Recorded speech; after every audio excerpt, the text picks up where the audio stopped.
in the room. This is for the online. This is Yeah, captured so that for we can, online. hear each other. It's a little hard to hear. Okay, I will check. Thank Sure. you. Thank you. Also, as part of my introduction, may I ask for some technical support? I'm having some issues here. Is there any possibility to some technical? Sure, on Wi-Fi, yes. I think everyone has joined us online. Okay. Janani, I see you. Can you? Yes, Grant. Good morning, everybody. The meeting is online. It's being recorded and broadcast on YouTube, and we have online attendees also with us. We can hear you and see the room quite well. Great. Thank you, Janani. Right. So apologies for the delay. We've had some technical issues. We'll just have one more introduction and then we'll Yes. go to the main event. I'm also very pleased to invite Ludwig Toflak, the rector of the alma mater Europea University, with whom we have worked in a very productive and very valuable way in the last month. So Ludwig, please introduce yourself. Thank you. My name is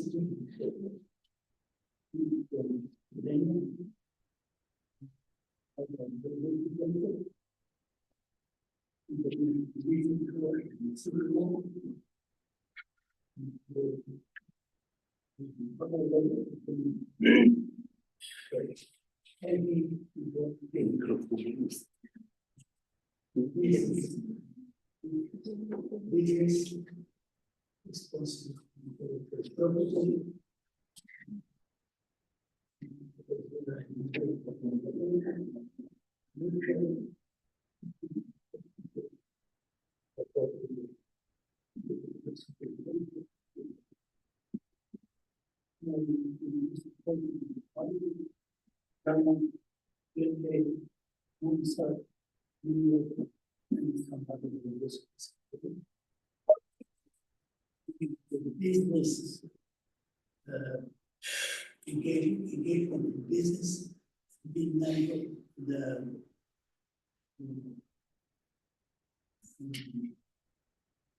international arbitrage in Belgrade, and was a university professor, director of the State University for 10 years.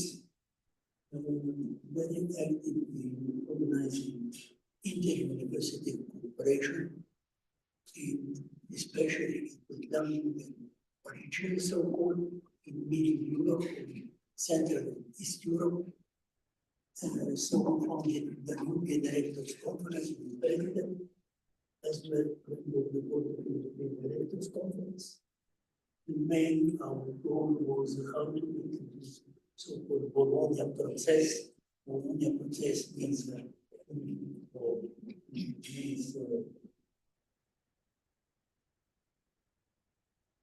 process how to organize competitor university in Europe that was follow principles like mobility of students, quality, flexibility, rationality, complementarity is a principle of the process in the politics.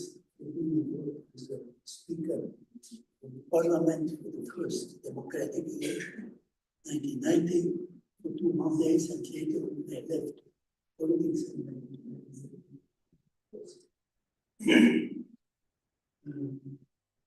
Midterm might be an investment to the Holy See, following vision how to grow culture, religious cooperation and collaboration, especially we will first peace, like countries due to the war during the 90s. The situation was not put in the way later on. I returned next to the university activities And with,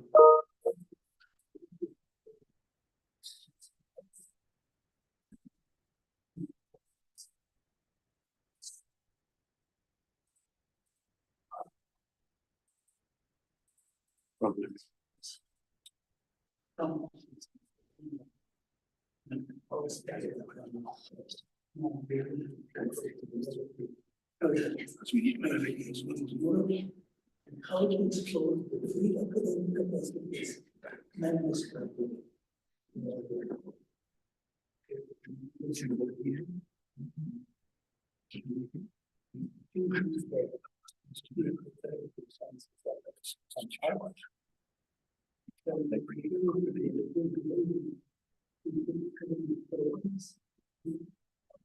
Then existing programs, then so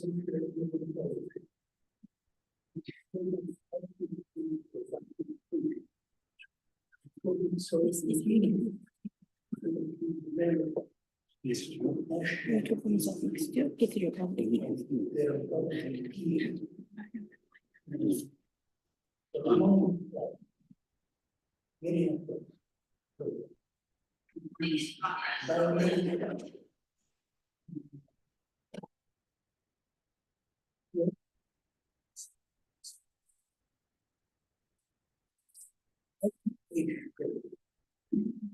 these Cambodian companies, they believe that we are following that.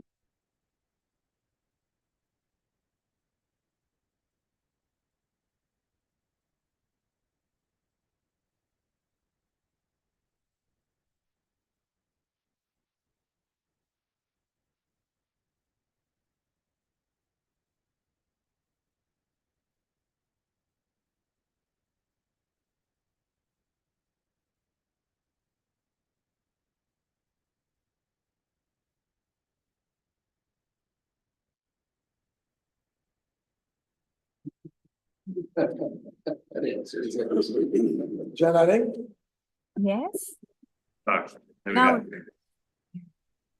we hear you. Can you tell us whether you're able to hear speech along this long table? Your voice is clear, loud, but we just heard you introduce Professor Ludwig Topla. No, yes. And then after that, we couldn't hear him clearly. So we've been communicating with the team there. But I think it just got fixed now. If we could try from the other end of the room, we will know, please. Well, we'll start. Maybe- We'll start with the online. Maybe Miller could say something just to see if we can pick up, because you're at the furthest. Quite well, so I'm sure they can hear me. Janani, can you hear Because, me? I mean, I hear Mila, but exactly what she said, we couldn't make out. It's not that clear. Why don't you have speakers sit here when they're speaking? Yeah, people can just move to the center. Well, that's what they're trying to move it further. They're gonna try. Yes, we're getting a But long then cable, we may- but let's maybe get going. We don't want to waste any more time, but if people could maybe move to here. Janani, we'll start, Yes. while we're solving the problem, we'll start with the online presentations. You Oh. please, and then introduce our other online speakers. And by that time. So I'll just say that can use this microphone. Okay.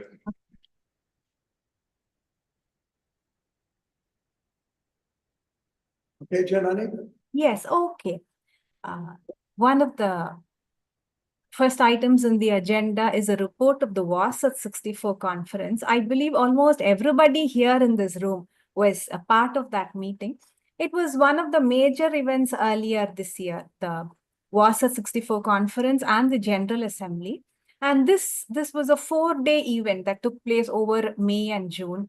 And one of the objectives of this event, it was to provide opportunities for WAAS fellows to identify high priority areas for future WAAS programming. And so we started with a survey. A survey was sent out to fellows, asking them what they considered most important that should be discussed and taken up as part of future WAAS programming. And based on these responses, the different sessions were designed, and the event totally included 24 panel discussions involving 120 speakers and a general assembly on the final day of the conference.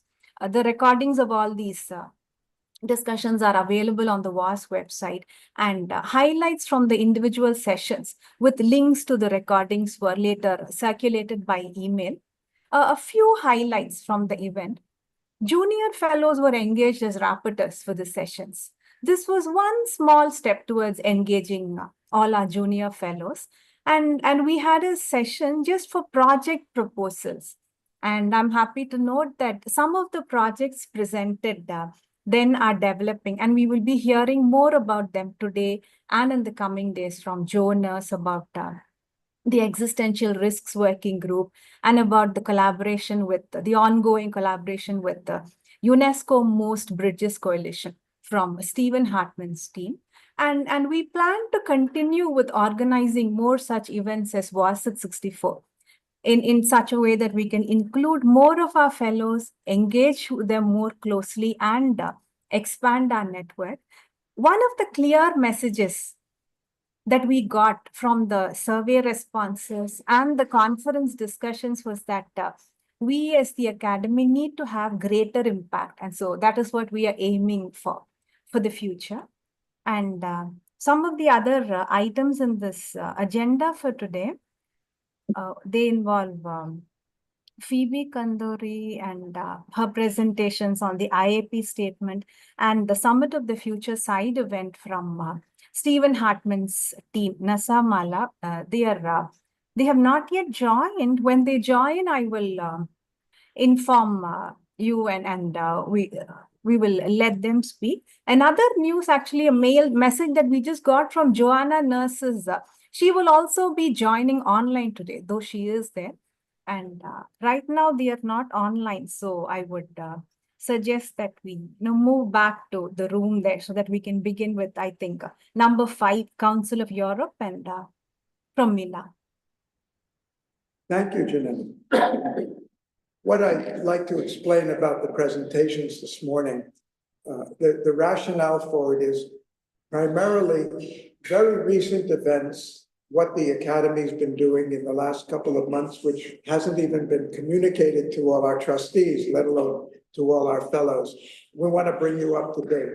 Secondly, there have been some significant developments just in the last 2 weeks, which even the trustees don't know about, because the opportunities are growing faster than we can keep track of the communication.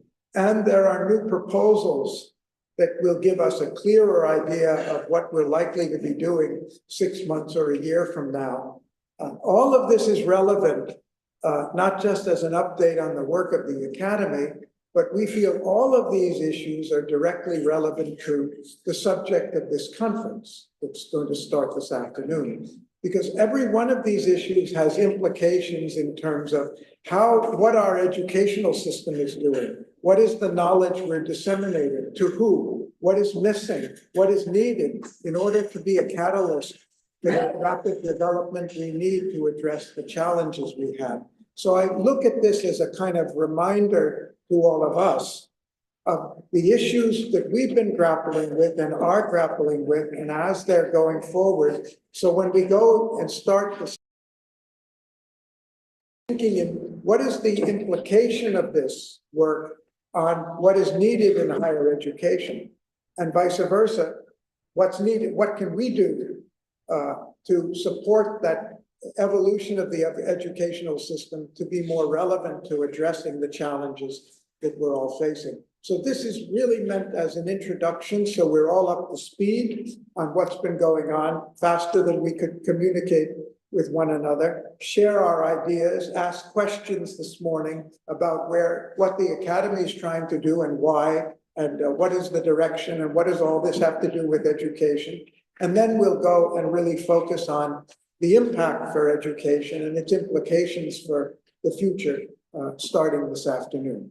Okay, so we're going to live personal people in the room for at this point. And I'd like to start with Mila Popovich, who organized a very important and I'd say very enriching event, which I was invited to in Montenegro. Mila, just briefly introduce yourself in your present capacity of what you're doing and tell us, just 5 minutes, what comes out of the event, the Council of Europe event, that we should be keeping in mind in work on education. Thank you very much. Can you hear me? This is much better. Much better. So, hello to everyone. It's wonderful to be here, and I'm sending special regards from the government of Montenegro, who know that I'm here, and representing on both sides, the World Academy over there, and the government here in the capacity of Director General of the Directorate for Interculturalism at the government. And this is exactly where the cooperation and collaboration started, and I thought that Gary Jacobs should be invited to this event, and I'll describe it in a second, to sort of reactivate the engagement of the World Academy in Montenegro. As you very well know, the Montenegrin Academy of Sciences and Arts is one of the centers of excellence of our academy. And the relationship has been dormant for a couple of years or a little bit more since COVID. So this is one of the ideas and one of the proposals that we need to reactivate and revive the collaboration, especially because these are very difficult and most opportune times in the Balkans, in the Western Balkans for sure. With the overall geostrategic situation in the world, I think there's something to be said about being at the intersection of East and West, North and South, and being that particular linchpin, if you will, that might be of decisive role where things go in Europe and abroad. With that being said, it is exactly a very special organization within the Council of Europe called North-South Center for Intercultural Dialogue that approached the government. As you know, Council of Europe is a primarily European organization with a membership of 47 member states on fundamental human rights, focused on fundamental human rights, and they approached the government of Montenegro asking to co-organize a conference that will focus specifically on digital resilience of youth to cybercrime, hate crime, xenophobia, and racism that's committed to computer systems. So it is youth in the digital era being both the victims and potentially as well the perpetrators of acts like this that are the after effect or the result of misinformation, fake news, and the flooding of information that we experience in the digital era and now moving towards post-information era. So this kind of resilience and this kind of futures readiness is highly needed in all the regions, globally, we should say, but particularly in the region that is always kind of teetering or on the brink of potential conflict. So with this collaboration, what we did, we partnered with the Ministry of Human and Minority Rights, Ministry of Foreign Affairs, as well as the Council of Europe, and supported by a very special initiative, Cyber Plus by EU and Council of Europe. This is to say, besides the sheer facts and information that I'm sharing with you, this is to share and show something that the European Union is trying hard to remain stable and united, as you very well know. And it is in the midst of all the global powers right now, the global scene, probably the prime keeper or standard setter and keeper of certain values that are going to be needed for the future and for peacemaking and intercultural dialogue, that several of us kind of refer to. So in this conference, we thought it was very important to bring World Academy, represented by Gary, and present to them sort of a trajectory of the work we've been doing, particularly on social responsibility of technology, science, and innovation that is meaningful. So kind of putting in a larger framework within which they need to think and operate on this conference, as well as another of our fellows, Jerome Glenn, the director of the Millennium Project, one of the premier association of futurists, that could speak to the future developments in technology and technological convergence of innovations, that is the threat and a tremendous opportunity. So in this conference, we had a representation of more than 37 countries from the Middle East, Europe, Africa. You probably ask how come that it is EU and continental Europe extending that far. This North-South Center for Intercultural Dialogue is exactly the instrument of Council of Europe that is extending the much needed collaboration and conversation and intercultural dialogue amongst continents, that is North and South in particular. That is very, very important. So with youth organizations, forensics, cyber forensic experts, politicians, NGOs, you name it, representatives from 37 countries that discussed the challenges as well as the opportunities, legal framework, regulations, like I said, standard setting is very important, ethical codes for digital era, very important. And with this kind of representation, what was concluded with the presence of ambassadors and high-level political figures and policymakers, along with experts and youth representatives, we thought that it was important to send a signal from this meeting that resulted in the so-called Kotor Declaration. Kotor is, as you might know, is in the Bay Area, a very renowned UNESCO protected area in Montenegro. This is where the meeting was held. And with another important information, Montenegro is on the brink of, we hope, of assessing to the EU, which is very important, granted again, the geopolitical situation in Europe and the world, and the war in Ukraine. So with another important threshold that we are approaching, which is that Montenegro will be chairing or presiding over Council of Europe in 2026. So this is all a preparation for a leadership role that Montenegro will be taking as in kind of, like I said, standards setting or values-based country, or at least trying to be so within the context of Council of Europe. So what resulted from this meeting is the Kotor Declaration that exactly speaks to what it is that's needed, especially in education, not only in educational systems, but also in civic education, in politicians' education, in parliamentarians' education, as Dennis was referring to.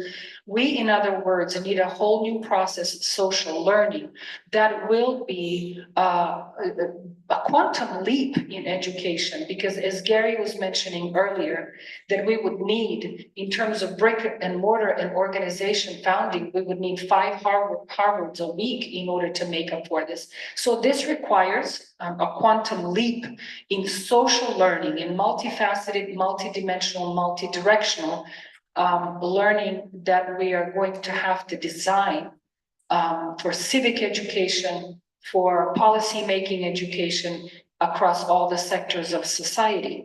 In that respect, it is exactly the work of Academy that might be most relevant in its advisory role, as much as it was in this conference and in the role of, preparing or the Kotor Declaration with the proposals and recommendations that need to be done in the education of youth in the digital era, for peacemaking, for sustainability, for culture of interbeing, as we say. So once again, it is very important that the World Academy thinks of itself, along with World University Consortium, as a standard-setting, values-based organization that has the policy advisory capacity of the highest order to the national governments, international organizations. So this is sort of my recommendation from what I've seen on the ground, from work that I'm doing in the government,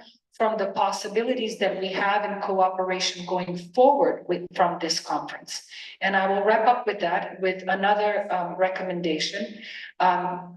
Considering the presiding role that we will have with the Council of Europe and other initiatives in EU, where they're trying to boost Montenegro's role, especially because it is, like I said, a linchpin in a very vulnerable and sensitive area. So it is expected to be a focalizer and stabilizer in this region, which is basically guaranteeing stability in Europe on this side. The recommendation is also that we see how we can continue working with Council of Europe, granted the importance of fundamental rights and the increasing importance of human rights in the era of conscious technologies. And the realization that our Azerbaijani friends, Nizami Ganjavi and their government is closely working with Council of Europe on a World Forum on Intercultural Dialogue, as well as UN agency UNAOC, which is United Nations Alliance of Civilizations. All of us here discussed peace education, education for sustainability, for the conscious technology era and others. These are the kinds of alliances and cooperations that we need to have and to advance. And I think there's a particular role of the World Academy as a connector and convener that can be, again, of the highest order in these initiatives that we'll need increasingly through intercultural dialogue, peace building, and creating conditions for an education of self-actualization and social emancipation. Thank you, Mila, very much. And thanks for, I know I've asked you to communicate too much in too little time. I'm even going to add to that because there were things about this meeting that it's hard to communicate, even if you're there. But I wanted to just comment two things. This meeting was primarily focused on the Council of Europe countries asking how can we address the challenges facing youth today in an age of hyper technology and all of the problems that can come about as a result of that, which is very, very relevant to our discussion that we're going to have in the next 3 days when we're talking about this technology being extended around the world as an instrument of good, as an instrument of knowledge and education, and how can we minimize, be fully aware of the challenges it faces by the introduction of harassment of youth in its many, many respects. And the conference was really down to earth in talking about the problems. And we had experts from different countries and experts in technology really talking about the negative side of it. And it's something, and your choice of Jerry Glenn, who's an expert in the threats of general AI in the future. I mean, there was no mincing matters. The technology is a double-edged sword, and we're going to be focusing in this conference on the potential upside. We can do things that we could not do otherwise, but at that conference, the really focus was on the threat, the practical threats that are already taking place to the security and well-being of youth. So we have to find a way to integrate all of this into whatever we're doing in future. And just one other comment, I'm sorry we didn't have time for more on this, but Mila at the conference projected a video of what she's been doing as the head of intercultural relations between the countries of the region. And it was just inspiring to see the power of those youthful relationships using the arts and music and dance and other things together, and how much it transcended the relations we think of as the cultural relations and the youth of our promise for the future. And to be able to bring that into our future education is absolutely essential if we're going to address the issues. So thanks for your great work, Mila. Now I'd like to turn to our good friend Edin Mahmoud, who's Secretary General of the Black Sea University Network, which is also a good friend and partner, growing partner. And then I'll leave it to you. Edin hosted here, this is my third visit to Istanbul this year. And the second one was for Edin's conference, and our other colleagues have gone, please. Yes, so Istanbul is the meeting place of the world. And thank you very much for the whole effort that the distinguished members of the Board of Trustee and also particularly Gary and then the other friends they did to come here in Istanbul and joining this event. So very briefly, the BSUN Congress was in a quite difficult moment. From one side, we know the whole region, the very hot region with many confrontations. But of course, at present, there is the beginning of a new era, and there is a very, very dramatic type of debates, positioning, and different other, let's say, confrontations in order to prepare the next decades of the region. So in that context, the Black Universities Network that was established in 1998 by one of the distinguished members of fellows of WAAS, academician Mircea Malisa, is continuing this work. It is an inter-university cooperation framework for more than 120 universities from 12 countries of the region. And in this context, it is a very important, let's say, gathering. And I would like once again to thank WAAS for joining the efforts in this process. So just during this conference that was organized in July, we passed over the several projects that we are developing. And I was explaining last evening to Ralph that generally, even if BSUN is much smaller than WAAS, we have to be focused. So we allow the members to and facilitate the members to initiate different type of projects, and we just pinpoint on those that we consider generic and where we have to enter and let's say offer our support. One is this project Arsinoe. I'm collaborating, of course, with Phoebe in this project because it's about adaptation to climate change. It's about defining new patterns to strengthen the local communities in the process of adaptation to climate change. And we presented this during the Congress in the debates and discussions. And also, of course, another project that is also extremely important from our perspective is about building entrepreneurship for sustainability, so oriented to blue economy and blue growth, the project for BEES. These were the kind of projects that we consider important. Also, we presented some of our collaboration framework. We are talking about the so-called alliances of European universities.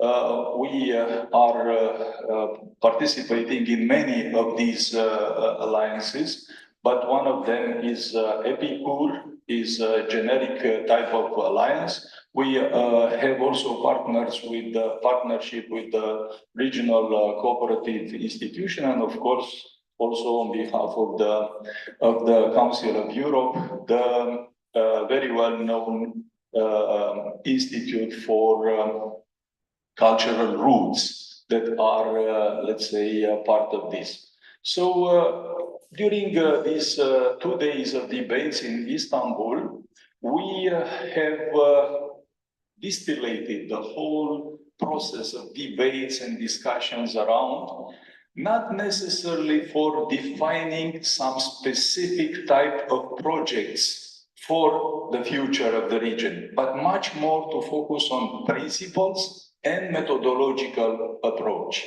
So from that perspective, they were selected different topics. They were in line with the United Nations Initiative for the Future, Summit of the Future, and the Pact for the Future.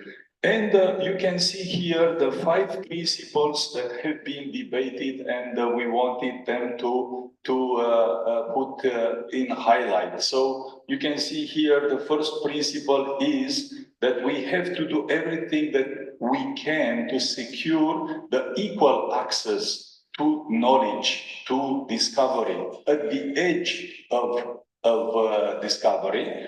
The second idea is that there are crucial large ecosystems that are essential, like the Danube Delta, for instance, a large ecosystem that is influencing many processes at the regional level and even at the global level. So we have to define new ways of how to protect them and to consider new kind of legal frameworks that strengthen this aspect, considering them even a sort of a heritage of humanity and crime against humanity, any kind of harm to this kind of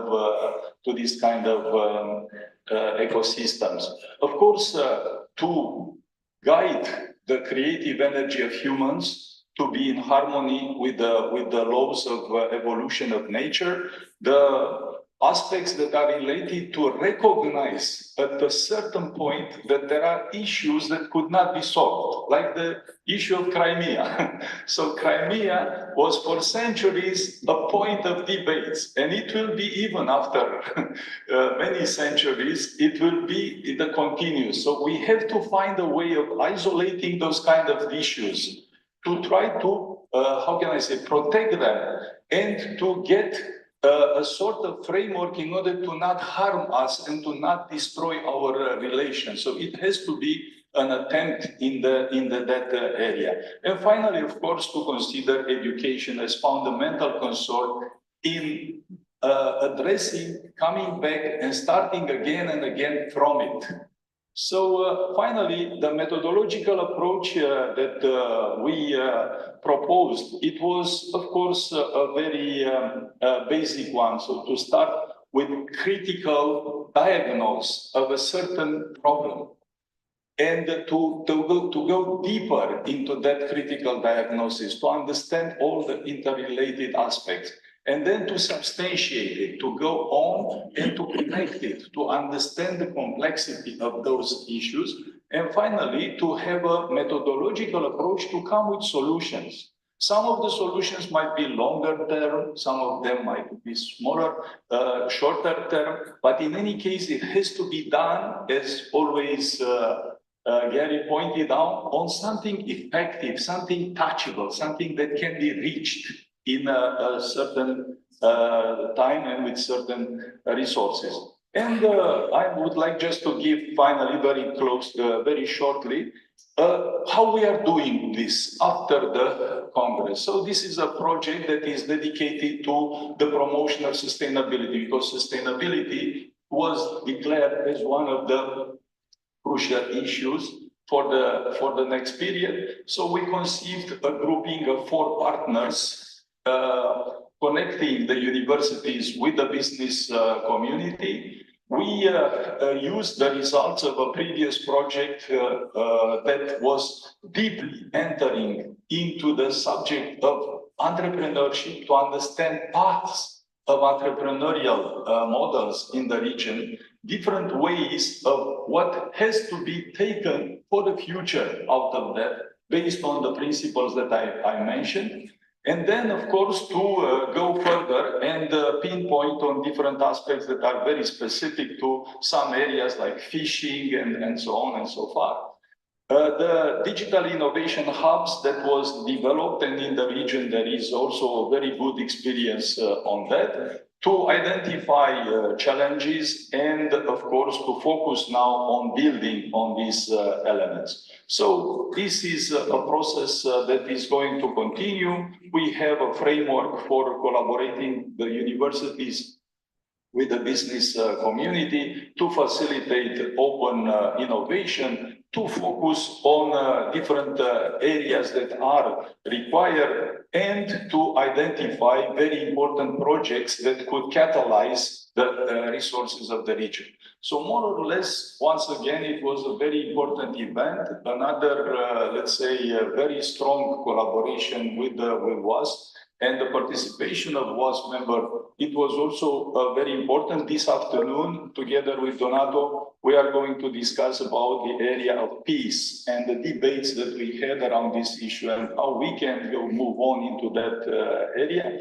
And of course, step by step, this looks like the path that we initiated. We are already starting to work on it. And of course, we shall be extremely grateful if we shall continue this collaboration. Thank you. Thank you, Eden, very much for your very concise presentation, a very rich experience and the conference that we had here a few months ago. And we look forward to the future collaboration with BS and UN on all of the subjects we're going to discuss the next 3 days, because our outgrowth depends on our relationships to the university system, and BSUN is a close partner for that. Thank you so much. I know we got a late start and we're falling a little behind our schedule, but I'd now like to ask Donato Kinniger-Pizigli, our Vice President, to cover a very big, important area, actually 3 projects, but they're all part of the same whole. 3 projects with 3 different organizations, but all going in the same direction, and that is related to the peace side of the equation. We've been talking about the development side of the equation and all the educational side. Donato, just for each of these, if you can do in 5 minutes each, that's I will group initiatives under the nomenclature of the peace offensive, as we call it. We have a PowerPoint presentation, but we decided not to bother you today with PowerPoints. What I would say is that it's, well, maybe someone help me with clicking it, then we will use it. I think most important is to consider why we are here in terms of thinking, in terms of peace building, in terms of this peace offensive, as we call it. We call it like that because we think that it's about time to promote peace in a more aggressive, if I can say, way, flipping the concept. You know, we cannot stand idle, we cannot wait events to fall on our heads and not be prepared, and not do something to promote peace at all levels. The internal reflection started over a year ago as part of the HS4All, the campaign on human security. And we said we need principles, we need basic principles, principles and purposes in terms of how to engage also with other organizations. What are the human rights? What are the aspects of the rule of law that needs to be observed when we relate with other organizations? And how do we communicate human security to other organizations? So we came up with a piece that was adopted by our board, I think it was one year ago in Athens, that was an internal reflection, as I call it. Again, the point was, I mean, what is our role in terms of peace promotion? And who are those we can count on? How can we move on? Knowing that we need, for sure, time, we need patience. As Leo Tolstoy used to say in War and Peace, he said, you know, the best warriors are time and patience. So we need time and patience, but we have to start. We cannot say we just observe the situation, as I said. We need to know what are the instruments that we have at our disposal, knowing that the traditional diplomatic channels are failing everywhere. And you know, in the early 2000s, we still had a rate of success of about 75% of traditional negotiations. Nowadays, we are less than 20% in terms of really the advancement of peace through traditional negotiations and mediation, so traditional instruments that we have for peaceful settlements of disputes. So the problem is, again, this kind of initiative, how do we concretize? What are our best allies? The university sector, universities in general, and this is why Eden referred to BSUN Congress that we had in Istanbul, and where I presented this time for a peace offensive initiative that was well received, and some of the salient points have been illustrated by Eden. Then later on, we had another major piece that is very recent with the European Academy of Arts and Science. We have Professor Toplak here, and we issued also a vision for a global peace offensive and our commitment to end wars in order to harness the power of all fields of education, research and technological advancement to promote peaceful coexistence and human security.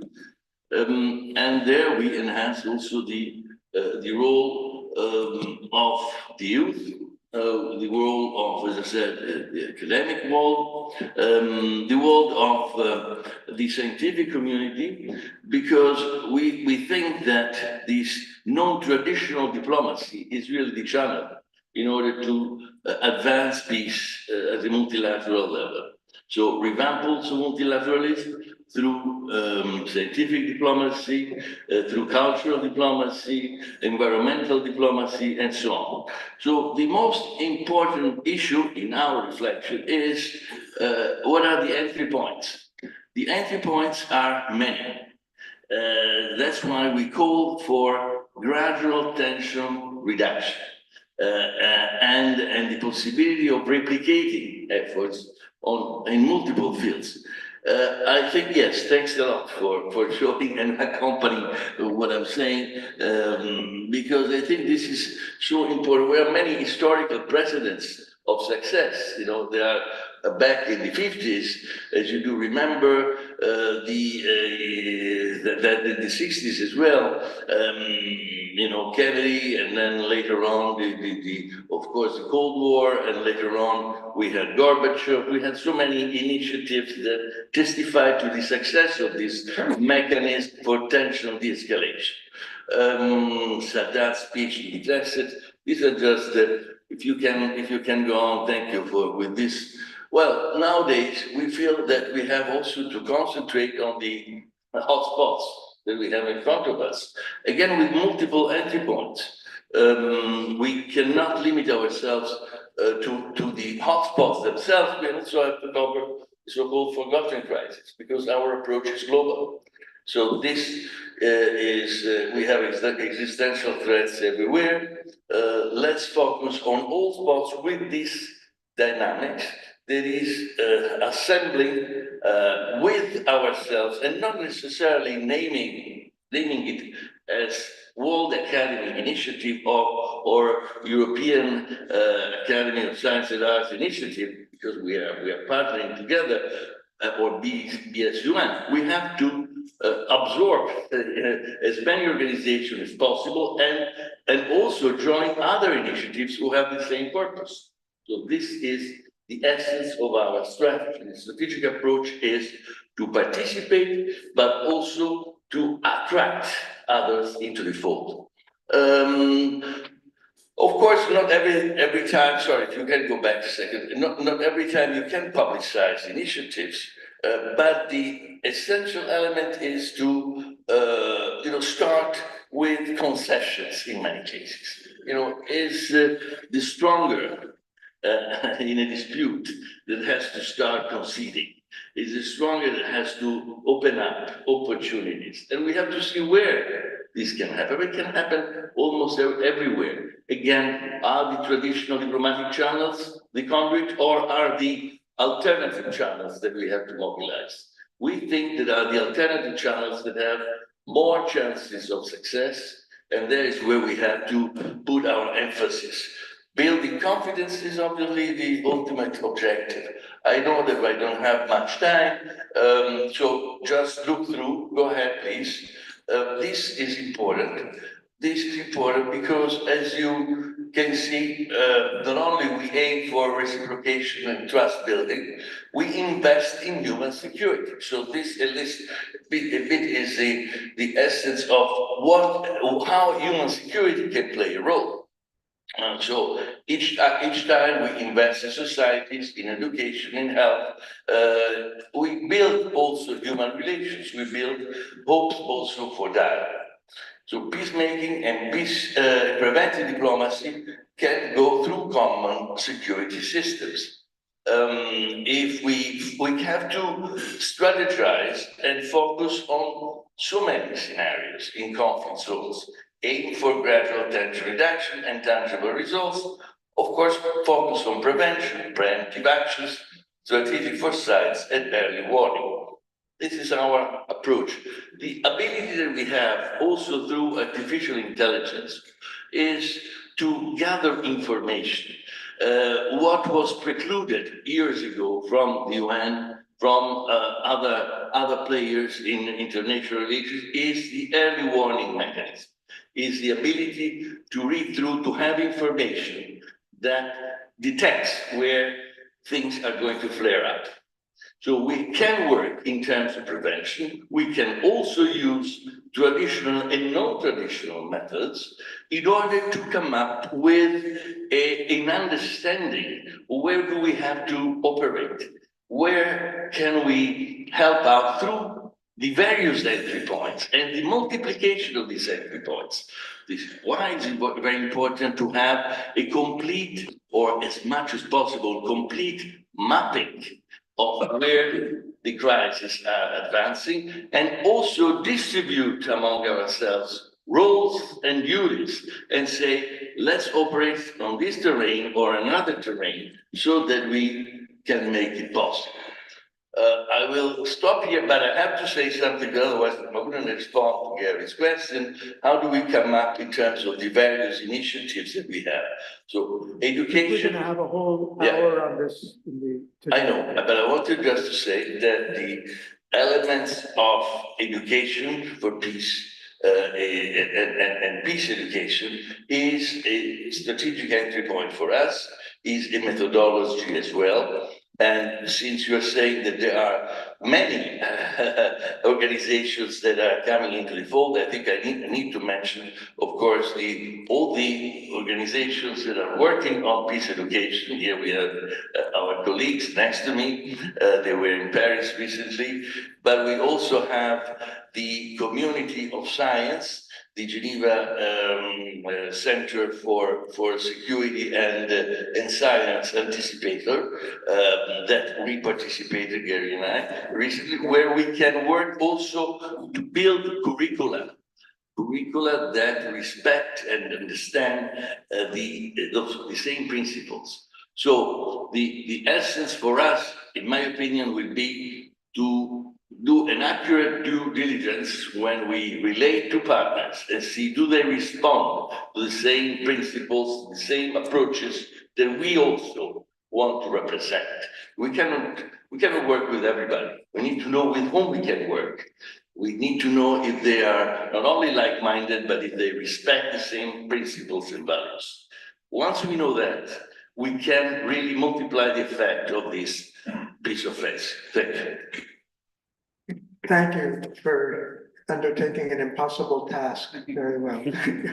Because I know how much more there is to share. And just to wrap it up, what Donato has been summarizing was not just the theory of an initiative or an approach, but actually 3 initiatives that are going on simultaneously with one another. One of them is with IPU, where we're partnering with IPU on bringing human security into the policy making as a response to the challenges for human security, for peace and security. And that project is going on now. Just a few days ago, we were both participating in 2 IPU webinars, covering different parts of the world on the role of human security in addressing policy making for peace and security. The second one is the initiative launched with at alma mater, Europea, with Professor Toplak and the European Academy of Sciences,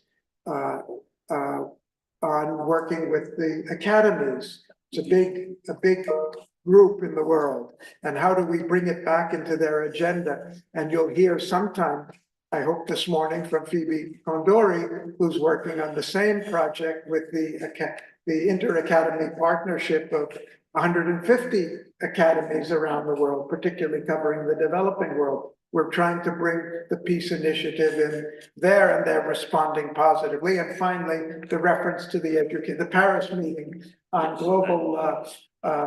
global peace education network, of which we have friends here as well. So this is it's just an overview of a huge topic, but will all directly relate to education. Gary and Donato, there is a question from an online participant regarding what Donato just presented. Shall we read it out now, or can we wait for after the presentations are all completed? No. Okay, Janani, we'll take one now, but we're already behind for several reasons. I just wanted to, but I'm glad you mentioned it, because whatever questions are raised, we want to have as much discussion as possible. We still have, so it's very valid. But whatever questions are raised that we cannot attend in this meeting, we will address in responses in the online and communicate to all registered participants in the conference later on. But go ahead, let's take one now, because we do need discussion. This is from Besir Rayet. Question to Donato: has the initiative reached out to model NATO, model EU, and model UN? Has this initiative reached out yet to the model EU, model NATO, model UN? Well, there are so many initiatives, organizations that could, I don't know if they could benefit, but certainly they could support our initiatives. And what you name is important because it also reflects the power of the youth, the importance of forging these alliances and involving the youth that actually know that there is a need for a global transformation, and they need also support from us. They need a sense of direction in many cases. This is what we saw in our exchanges at all levels through several conferences, but also everyday meetings. So I think that it's important to involve them and have discussions. We are at the beginning probably of this phase where we are expanding the network. We are expanding the network, as Gary said, parliamentarians, universities. So model UN, why not NATO and all the other organizations that have an interest in human security. NATO has a High Commissioner for Human Security. So it's important to expand and introduce the concepts and have also have feedback from all of them. Thank you. Well answered. Thank you, Donato, and thank you for the question, because as Donato said, we're at the beginning of an initiative, and that's what our task now, that it's gaining momentum and interest, and we're getting approached by other networks who want to collaborate as well. We need to go through that stage of mapping out our strategy for the next year or two, and that's where we're going to go from here. So thanks for the question. We're going to have one more presentation now. Janani, tell me, do we have any of our online presenters here yet? Not yet. Okay, so we'll do one more, and then we'll open it just if there are a few questions or comments, and then we'll take a 15-minute break and go on to the part 2 of this morning session. Devakani, please introduce yourself and the project. Greetings to you all. Thank you for this opportunity. this is my 30th year in the educational world. And the first 15 years as a founder and partner of an educational institution, we have reached giving more than 1,000 schools and colleges, higher educational institutions. On employability, we have given awareness to more than 1.5 million students on employability skills, entrepreneurship, and many other skills like communication for them to get employed very well. That's the first 15 years. And then we thought these things are not working that very well after they coming to the colleges. So we thought, let's work from the school level onwards. So we are now working from grade 1 to grade 12. So it's like mostly with grade 1 to 9. And we have developed a language development program. And we have certified so far 1.2 million kids. We are connected with more than 5,000 schools in India and few other countries around. And with this as a tool, we were very impressed, and we are also connected with Tata for the examination centers. We have around 1,600 examination centers across India, where students can go and write examinations on whatever product we are making. So with this, like we are with WAAS and Human Security for All global campaign, we thought we can utilize this as a tool to take. I'm personally a designer of curriculum. I've designed many things, one on entrepreneurship. Currently, I've made a wonderful thing on language development, which more than 5,000 schools are appreciating and taking regularly for more than 14 years. This is the 15th year now. And they see the outcome. And we have designed it in such a way that it is activity-based, relevant to the current society. And how it is relevant is like, we have also now included the concepts of human security into it. When it comes to speeches, when it comes to writing essays, when it comes to making any, learning the dialogues, stories, writing poems, we have included the human security concept. We have designed around design modules for 60 observance day throughout the year, like Mountain Day, like Food Security Day, Health Day, Environment Day, and so on. And then we have developed modules for that, like what should the school do? So it is not that we are directly doing, we are also doing directly, but we have developed a module for the educators in the schools and for the principals in the school, how they can take it to all the kids. Because in this 5,000 schools, we have more than 5 million students studying. Like every school having 1,000 to 2,000 students in every school. So we are giving this curriculum to that school, and then we are making them to, we are inviting them to this HS4A global campaign. We are requesting them in all these observance day, all these 60 observance day, to make this curriculum to be available to all the students. And then we have developed a program for it, and a way to submit, and way to assess, and way to certify. We have developed a complete thing. So far, we have implemented and got the response in 150 schools clearly. And in the next 6 months, we will finish in this 1,000 schools. They are our client schools. They are with us for more than 15 years. And then India, you must be knowing, we have more than 3 lakh schools, 300,000 schools in India. That is only private schools. Otherwise, you have 3 times more. Yeah. So this is that's it. I've done with all the presentation. So the first slide. So yeah, I'll just quickly go the first slide. Okay. We've Yeah. circulated this presentation Yeah, we have to the board circulated. members, Ah. so you've all got, Presentations, no others. yeah, all the presentations are being circulated. Yeah, this is the thing, like HS4A principles, and to expand it across India and few other countries, at least 40 developing countries will be able to take our program. We have created in such a way, US and UK English and the model and the examples what we have taken is across the world. Like we have taken taken great people like Lunchbox from Africa, and then Akshay Patra from India. So examples we have taken across all the continents, even from many of the Asian countries also. And then and we have taken some examples from South America. Next presentation. Okay, so that's the thing. So the impact is like this. We can take it to at least 10,000 schools. Currently, we have the infrastructure. We have 80 people working on this project. We have the infrastructure to create. So we will give support on whatever, like we are saying, like we understand the need for this.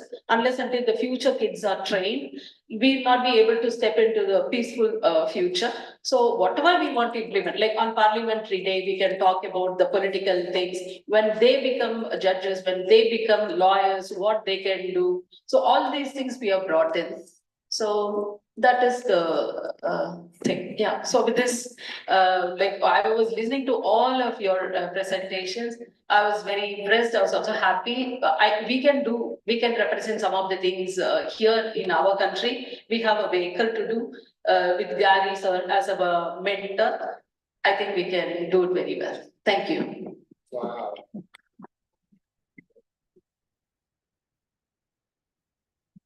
Thank you so much, Devakani, for coming. And as the board people you know, we have recently elected her as a full fellow. She was an associate fellow and is now a full fellow of the academy.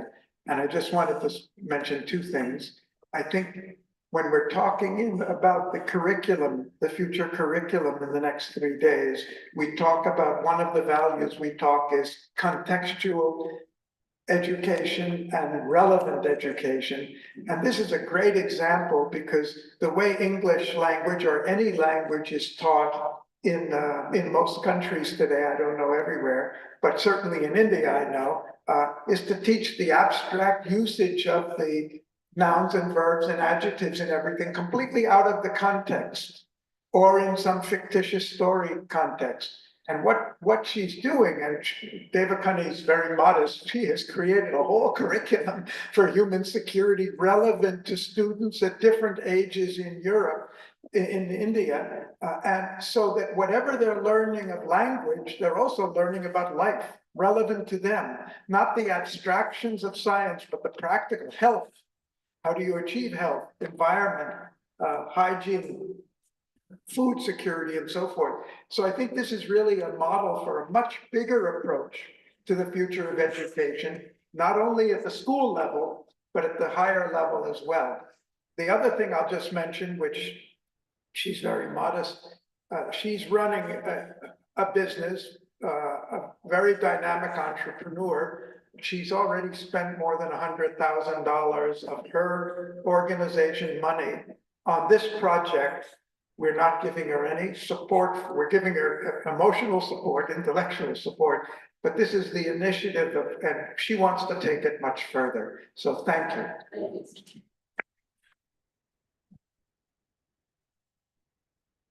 Yes.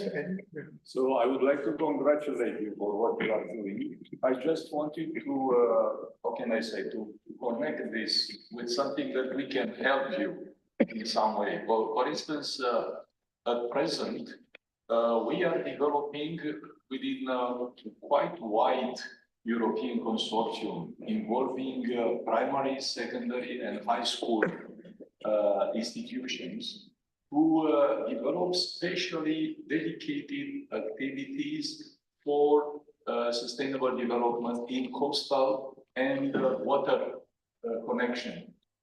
So in that perspective, we are focusing particularly on methodological aspects to teach the teachers is one aspect. And second, to experiment some new ways of bringing this knowledge to the pupils, to the students. So these two things might be also something that we could support you and we could transfer to you these methodological things. Also, myself, I commend you for what you're doing, of course. And as Gary mentioned, the collaboration we have with the Interparliamentary Union is very important. And we have here a high representative with us who will tell us more. Already said a lot about what we're doing for human security. You know, we also developed a particular package, a computer-based and a mobile phone-based technology for parliamentarians that could also be adopted for in other areas. So my question to you is, would it be possible to transfer your content? And first of all, could that content also apply to different cultures, let's say? Of course, if this is for primary schools, it will be for primary schools. But would you be available also to share your content and see if that can be matched with computer-based applications such as the one we developed with IPU? That would be particularly, I think, fitting in this context. Definitely it's possible. Whatever we have made it in a hybrid model. Already we have apps, we have all the content in the application in the digital form also. And then so we can look for how we can do that. It's possible. First of all, HS for a content, whatever we have developed is completely available, and it's available for any school. They can take it without any inhibition. And as far as Pelvi International's content, and it's available already digitally, we can work on it. Congratulations. I don't need the mic. Congratulations. The Personal Central Approach Institute is part of the World Academy and the World. Anyhow, we are present in 143 countries, including India, and we have developed many of them. We gave it away for free. That's what we like. Excuse me, Albert. We can hear you, but the online needs the mic. Go ahead. Sorry for the online. I was saying that probably the online people already know it, but the person-centered approach is with the SUN program for parents, for kids. We work with kids from 3 to 12, and also with children, kids, parents, and also school administrator, decision maker. And we have this, was a pupil of Carl Rogers, also I'm a pupil of Carl Rogers, a person-centered approach for effective children, effective parents, effective whatever, school teacher. No, but we recently developed what is called, we call kids workshop. And we do train kindergarten people and kids and parents, also kids, for resilience. Then we have kids workshop trauma informed. We are strong. I mean, we work a lot on trauma informed care for everybody. And some of the things that we love to give for free, and also we developed that kind of online, and also for play kids with their phone, kind of Mickey Mouse, funny games, for human security, for human rights, trauma-informed care, also to develop resilience for little kids from 3 on. It's all scientifically validated. So I would love to talk to you and give it for free. For sure. Like we have every month the parents meeting where around 100,000 parents are invited. We have every month the educators council meeting, all these things going on complimentary. We have more than 2,000 schools coming. So yes, whatever we have. But there is a budget involved. Even if the content is free, because the delivery system requires money, we will work on it. Thank you. Thank you, David Kani, and the comments. We're going to take a break in about 10 minutes. They're ready now in the next 2 minutes. Okay, well, I thought maybe if there's somebody, we'll take a break, and then we have an equally rich program after the break There are other things that you'll be very interested to hear.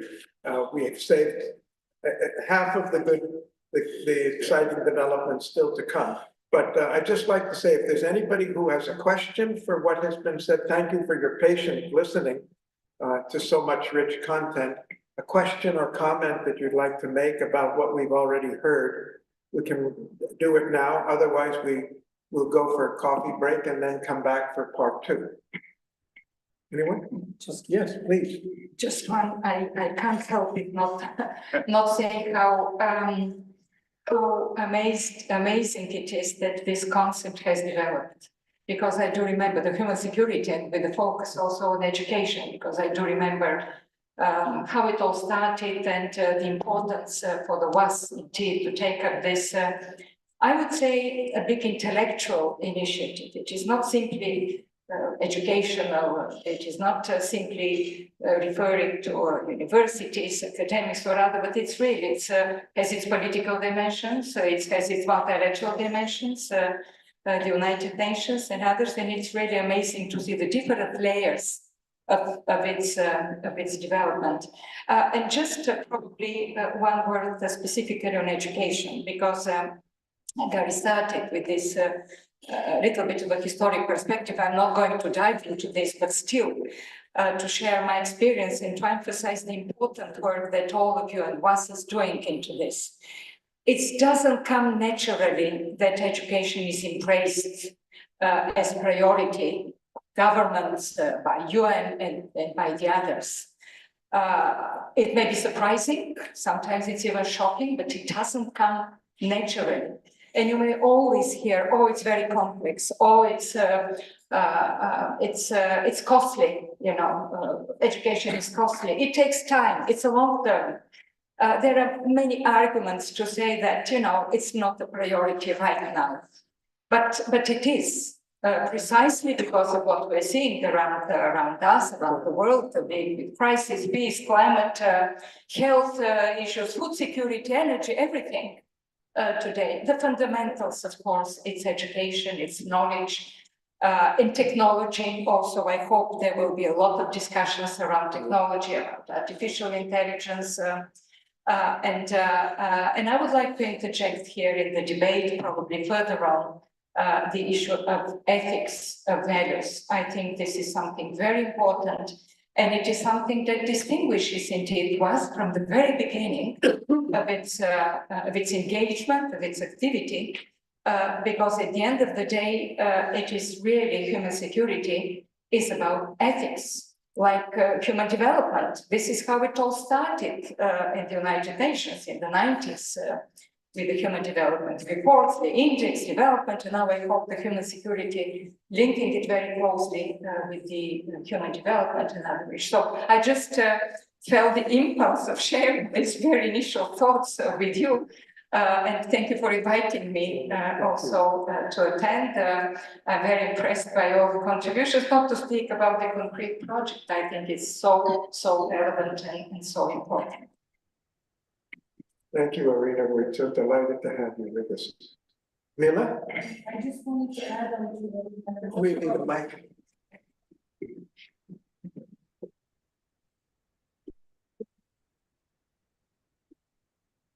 I just wanted to add on to what Irina or Madam Bokova was saying and this remarkable initiative in India. One of the things that we need to pay attention to, that this kind of learning, contextual learning within one social environment and within one country cannot stay isolated. These are not the times anymore for developing initiatives that remain in a certain context. They will always have to be developed with the interculturalism in mind and inviting intercultural dialogue in return. It has to be a breathable learning space, a living organization, and a values-based initiative always in order to sustain us at the times that, as I'm sure we'll discuss, on the one hand, we have convergence of existential risks. I don't need to number them. There are way too many of them. And the point is that they're accelerating, intensifying, and converging. Poverty, hunger, wars, violence, pollution, you name it. And on the other hand, we have the convergence of technological advances. This is not your ordinary ChatGPT, because it already is ordinary. These are different grades of artificial intelligence, as Gary was mentioning, as general AI and onwards, with the the artificial intelligence will ask its own questions, that is, its own goals, start learning on its own and self-correct in its way, combined with nanotechnology, synthetic biology, meaning mixing of species, longevity studies, as it's euphemistically called, or immortality desire, we should call it what it is, right? Immortality technologies. On the one hand, you have existential risks. On the other hand, you have convergence of technological innovations. That's like Scylla and Charybdis, okay? Everything hinges on the middle path of social cohesion and social convergence to shift technology ethically, to turn technology to solve our existential risks and be the means of our evolution. How does that happen? Through empathy, through social cohesion, through intercultural dialogue, through values and vision of interculturalism, which is peaceful coexistence, solidarity, and co-responsibility for shared futures. And to wrap it up, is exactly what Irina was saying. We will need to develop a new social contract. Based on this social convergence, we'll have to develop a global new social contract that is going away from the biosocial conflict and system of dominance towards systems of cooperation, partnership, and all these other values that we mentioned. The new social contract will decide the value, the worth, and the price of everything. And we will need to develop the new ethical, aesthetic, and ecological cultural code to guide all of these processes. This is the process of social learning. This is the intercultural education that is not intercultural as in we just talk to each other. It is the knowledge that is developed through collective intelligence and social learning that will lead the artificial intelligence ethically. Otherwise, we'll have processors guiding us, looking like us, but guiding us. We have to lead this wave ethically, aesthetically, ecologically, consciously, and evolve a higher universal human being. We have time in our agenda to follow on what Maya has just opened up, because I think it's really important that she's to open We up. have the next 3 days. Well, This is, no, it's the specific issue that she's just raised. this We is have a dedicated time for a discussion about it. let us put it this way, that this is what the conference is for. And the purpose of this is to raise the issues and show how relevant the work that we're doing has the impact and implications for this. And neither this morning nor the 3 days is the end of anything. This is our future course that we're stressing. So that if we don't have a dedicated session of this, I just want to say at the outset to recommend that we have a follow-on on this particular subject. We do have a dedicated session on value education, but you'll see if you look carefully, it's in all of the sessions. It's explicit, Gary. But this is specific and explicit, but it's there in everything, as Irina said. Implicit, but this is worth a deep dive because it's seminal. That's what we're here for. But let's go on because there are other. Before we go on, either we have a break there or I need to go to the toilet. Okay. Yeah. We'll take a break. We'll have more presentation and we can go through further discussion. Thank you. Exactly. Thanks for your comment. Yeah, just sure crazy. Okay.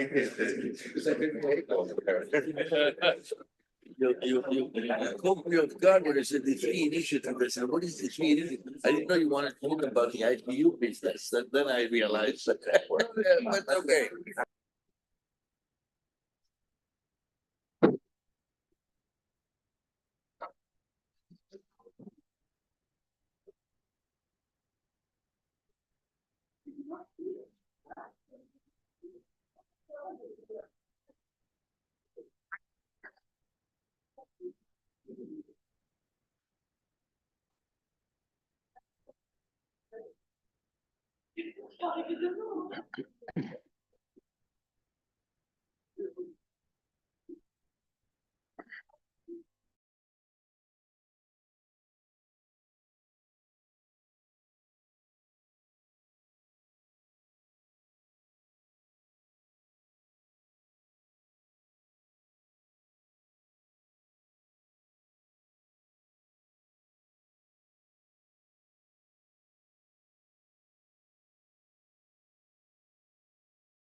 Yeah.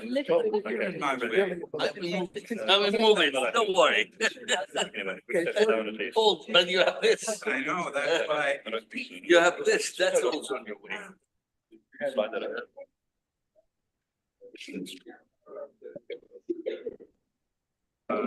There we go. There we go. Okay.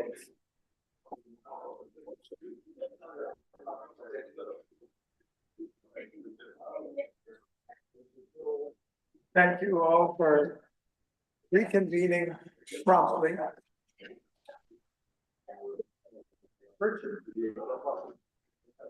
We're going to start part 2 of this session. We have some other very important discussions, and I know there are others who would like to make comments. What I'd like to do is ask you to reserve the comments until we finish these other presentations, and the rest of the time we have until lunch will be available for open discussion. Okay? Thank you for your. Huh? You don't hear me? I don't understand. So it's not on, we hear you, but the mic isn't on. Yeah, of course it is. I can hear it. I can hear it. No problem. Guys, wait. I'm slim, but the chair is not slim. Okay. Yeah, it's the wheel. We're going to start. We have a few more online presentations. I'm going to hand this over to Janani to introduce the other online speakers who are joining us. Janani, it's all yours. Thank you, Gary. Welcome back, everybody. We have with us Nessa Mala. He is part of the UNESCO Most Bridges Coalition, and he's coordinator of the Bridges Hub for Planetary Wellbeing. He is part of Stephen Hartman's team. Stephen Hartman is WAAS Fellow and Executive Director of the Bridges Coalition. And welcome, Nessa. The floor is yours. You have some, 5 to 7 minutes to make a presentation about the Summit of the Future side event and what follows. Over Thank you, Janani. Thank you so much, and greetings to everyone. Yes, I'm Sam Mala, the coordinator of the Bridges Hub in Cologne at the University of Cologne. And I'm a poet and a writer with a background in language, English and French teaching, and arts, literary and cultural studies. And I work in environmental humanities, sustainability, science, foresight, and futures. So it would be a pleasure to stand in for Stephen on this occasion to briefly talk about the side event, the high-level side event that was organized in New York, and then a few ideas about some of the potential opportunities that we are planning to work on in the next year. So in New York, we together with the World Academy of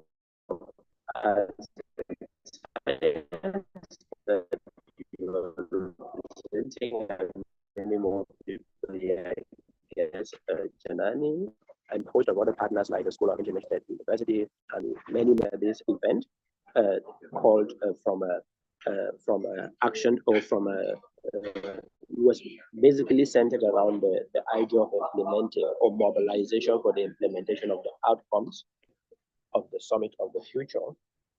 And we did, you held on the 21st of September at the US headquarters, and it was broadcast on the UN TV, the UN Web TV. And what we did is that we had intergenerational dialogues in different segments, because it was about 1 hour, 30 minutes of an event. So with younger and older, or more than younger speakers, where, for example, I engaged in a dialogue with David Walcott, the Commissioner for Future Generations in Wales, and then Gabriela Ramos, who is in charge of the most social sciences,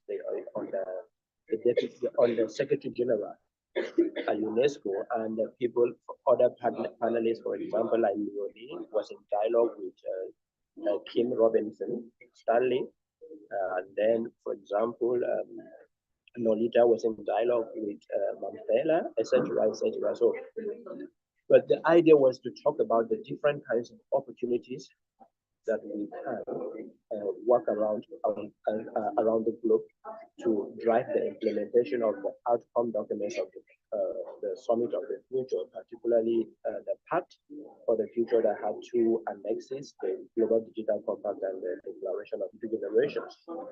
And it's also very, very important for me to mention on behalf of all of us at Bridges that this event also was not only successful because of all of us, the partners, but also we had some key special partners that must be mentioned, the Republic of South Africa and the Kingdom of Thailand, who were two member states that co-sponsored this event. And I would say that the event was highly well received and that we had fruitful discussions and quite provocative. And now the summit happened, or the adoption of the outcome documents then happened the very next day. And driving on that momentum that we already gathered in New York, prior to New York and during New York, and now we are in the actual implementation phase. This is now taking me to some of the key things that we are planning in the next year. For instance, we are planning to continue to work with WAAS, particularly in areas of education, also with the Learning Planet Institute, and then other partners, including the School of International Futures and the UNESCO Futures Literacy Program, as well as even the UN Futures Lab, as I guess many of us do know. One of the expectations of the summit is that the Secretary General is going to appoint an special envoy for future generations. And I should say in passing that I am now the chair of a newly created Indigenous Commission for Future Generations in my kingdom of Latin where I come from.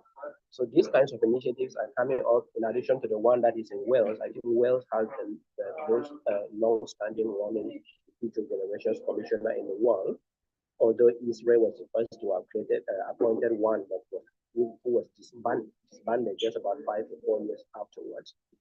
So this is a huge opportunity, we believe, in UNESCO Most Bridges Coalition for more collaboration, especially anchoring on foresight and futures, collective intelligence, in order to drive transformation at all levels of society to deliver on the SDGs or whatever comes after the SDGs in terms of sustainability, but also habitability of the earth, or whether we are addressing other global challenges like the risks of AI or reforming education to live up to the expectations of this moment of the 21st century.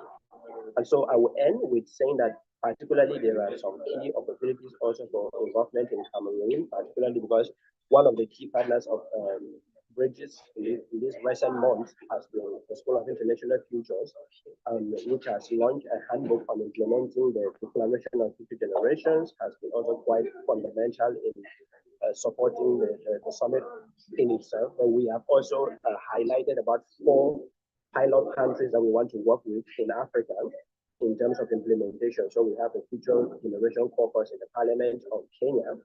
And there was a recent engagement where I was involved. I encouraged the Cameroon government and they were able to organize a pre-summit consultation in which I took part with Atuli from the School of International Future. So Bridges is involved and we will definitely continue to be involved because we are trying to see how we can leverage this opportunity in the forthcoming year and beyond to build partnerships for implementation at the local indigenous level, but also the national level and also leveraging the sub-regional levels across the African continent and elsewhere.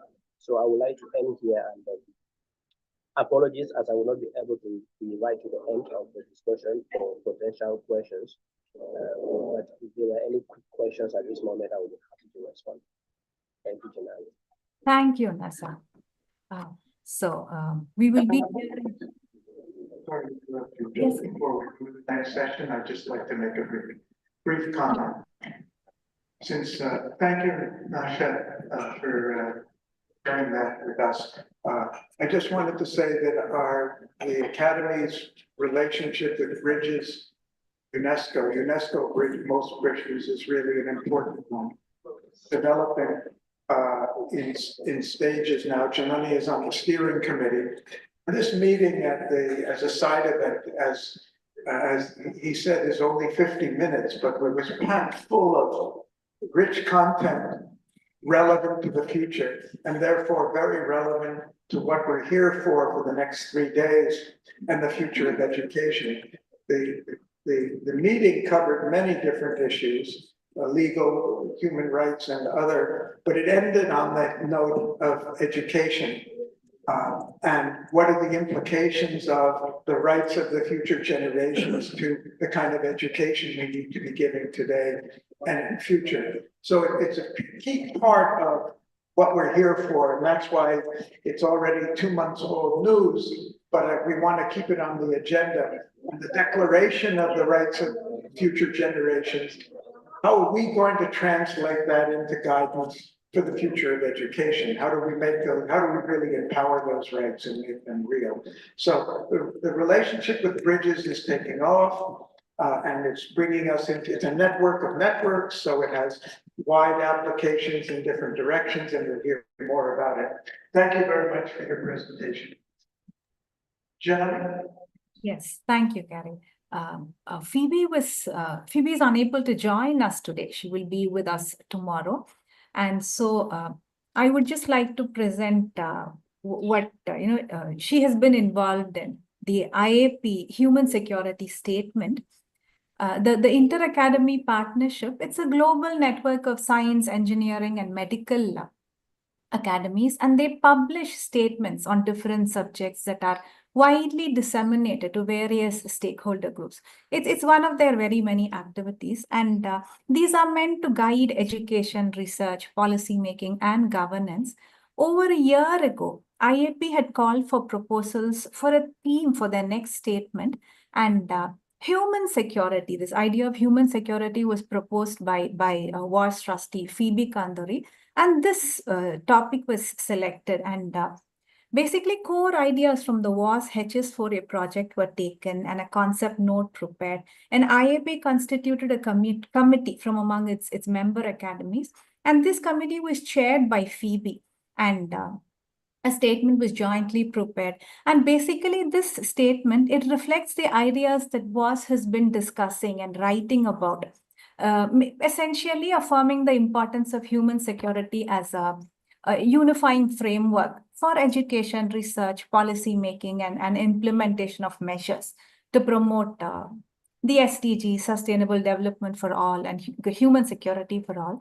The first draft was circulated to member academies, inputs received, and the final version has just been completed.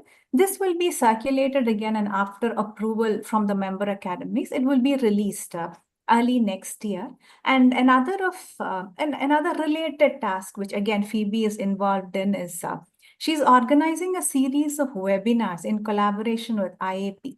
The first one on artificial intelligence was held in September, and there are plans for future webinars and other collaboration with the Inter-Academy Partnership. And we'll be hearing more about these from Phoebe herself tomorrow. I think that covers the online segment of today's session, Gary. Jo Nurse may be joining us online. So when she does, I will alert you. Thank you, Janani. Just a few edits or additions to what you said.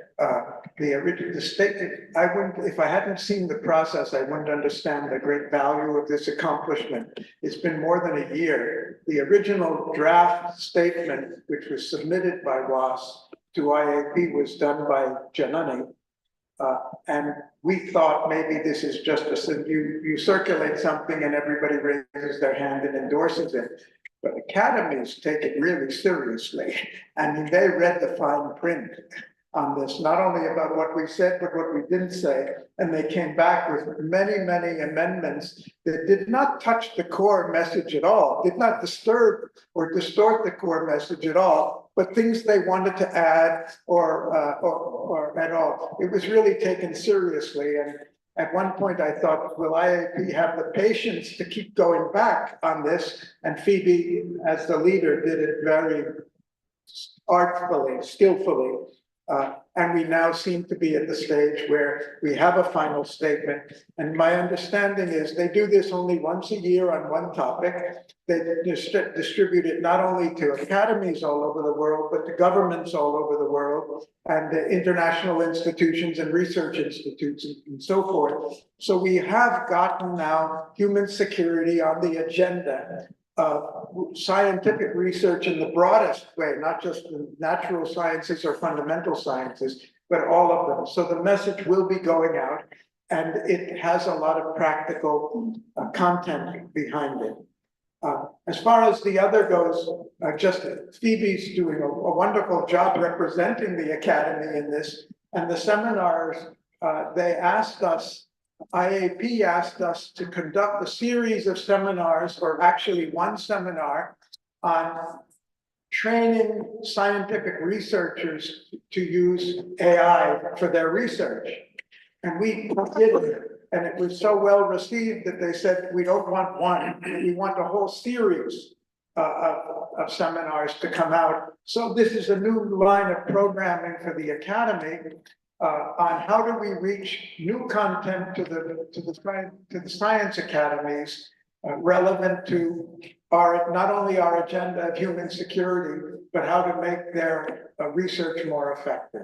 So we're forging a greater relationship with them. But then did you want to say?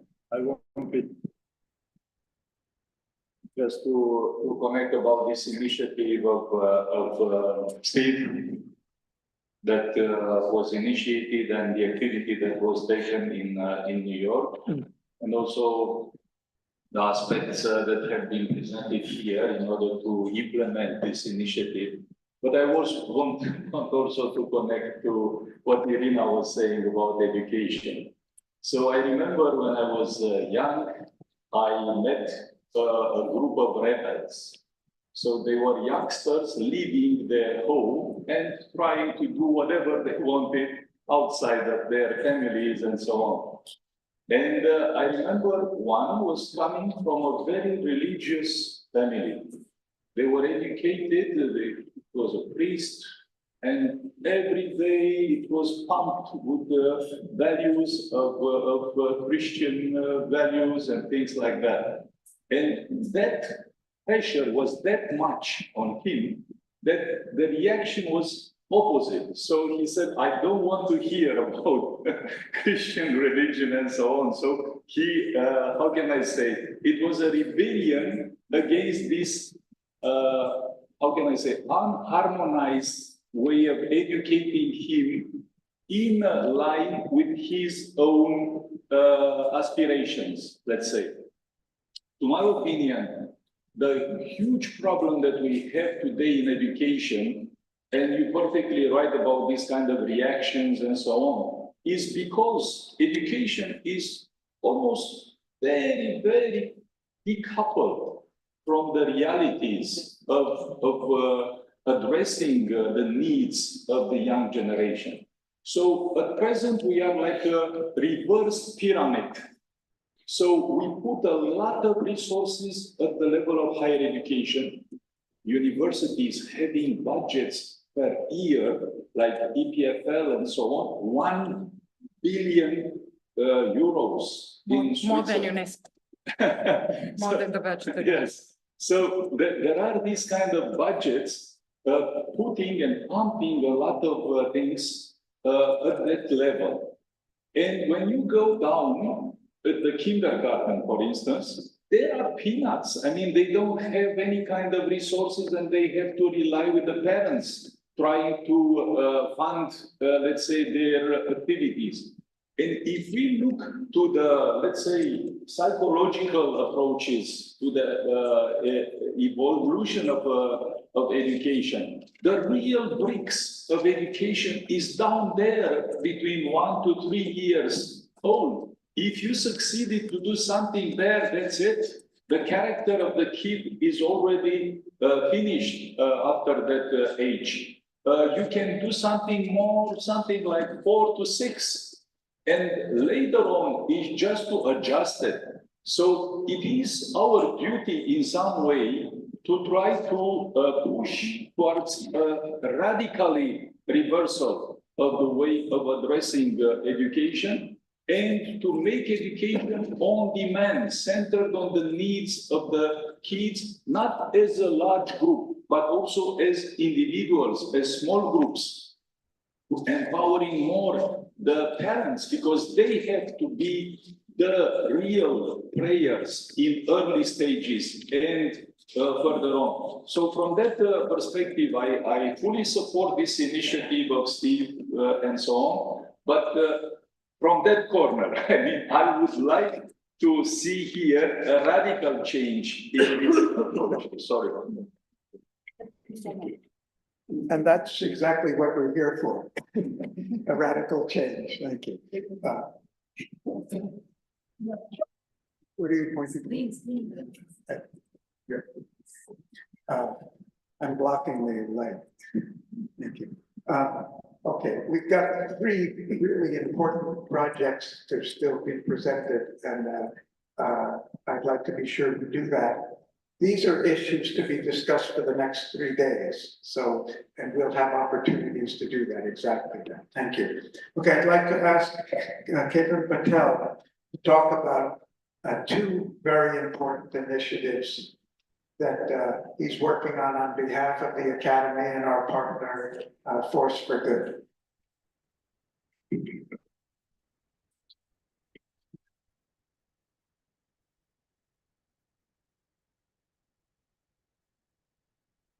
Thank you. Pleasure being here.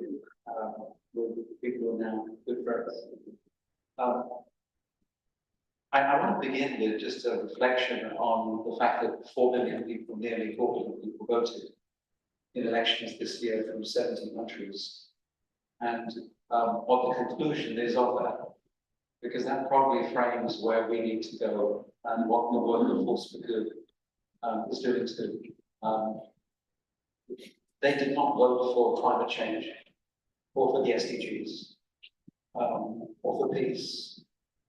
They voted for people who were almost overwhelmingly hateful, promoted aggression, and it goes against the values of what, and it was usually 50-50, but for half the people that defended their values, and for the people that seemed to win, it seemed to reaffirm their belief that the incumbents were not doing a good job and the world needed to change dramatically. And I think what we all agree on is that the world needed to change dramatically. But I think it's worth just reflecting that the nature of the shift is something so profound at this stage in the cycle of American power in particular, that if we all just have goodwill, but don't have solutions, we hardly don't improve the world. And so the mass rollout of solutions has to be the answer, because people are not feeling as if their everyday lives have been transformed by the liberal world order or by liberals. And if they feel it has transformed, they think it's for the worse, because they voted against liberals on the whole. Not just incumbents, but liberals. So, we're just reflecting on that again, go a little bit further. The effort of Force for Good was to say, what are the solutions, and are there enough solutions? And overwhelmingly, this is the age of science and technology, and there are clearly enough solutions. Second question was, is there enough money? There is definitely enough money. There is, if you take all the sources, there's approximately $650 trillion of money, the most amount of money we've ever had in human history. It's been created as assets in the world. And the GDP, if you like, the income of the world, hit a new record of $110 trillion. So there's definitely no money. We did a very deep piece of work looking at technologies that are available, which form the basis of the solutions for most things that we want to address. And what we found was that technology in itself is creating solutions for many, many things.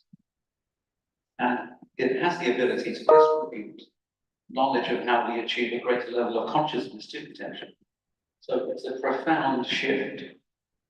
But the SDGs, 40% of the SDGs can be addressed with technological breakthroughs that exist. It's not as if we have to make another breakthrough. We looked at what technologies, and we found 19 technologies are the subject of 100 companies that are the biggest tech companies in the world. These companies are investing in AI, data analytics, in drones, in food and science technologies, environmental and climate technologies, in the next generation of energy like fusion. And they believe that this will shape the future. Most of these companies have abandoned the present.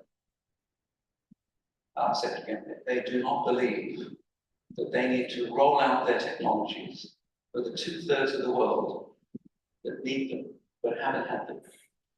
So we have created a multi-tier society. There is a tier 1, there is a third of the world that has everything. It's people like us sitting around this table, but it's people all across the world. But a third, they have the science, they have technology, they have the living standards, they have the education, or the access to it. And making that progress, they're making this breakthrough. They're about to get served up the next range of technologies that will push them even further away from the 2/3. The 2/3 are not really participants in the financial system or the education system or the technologies. They don't have the first basic range of computing now to participate. So we risk making another great thing with a third. And that third will be further separated from the 2/3. We also, of course, have climate change means that 2/3, which is the global south thing, will have to migrate or die. And what we notice is if 10,000 people to 100,000 people a year go into a Northern European country, then they overthrow their government at the next election. So it's not as if we are separated really, because it only takes 100,000 to overthrow a government at the next election. So we're completely interdependent, interconnected, and linked. But we will not make the investment so they can live in peace and harmony in their own homes in the global south. And as the heat gets greater and greater, they have no choice but to migrate across borders in large numbers. UN estimates approximately 2 billion people did that. I bet you that number keeps rising. So I bothered to read the IPCC report, not the exact summary, but the 1,500 pages.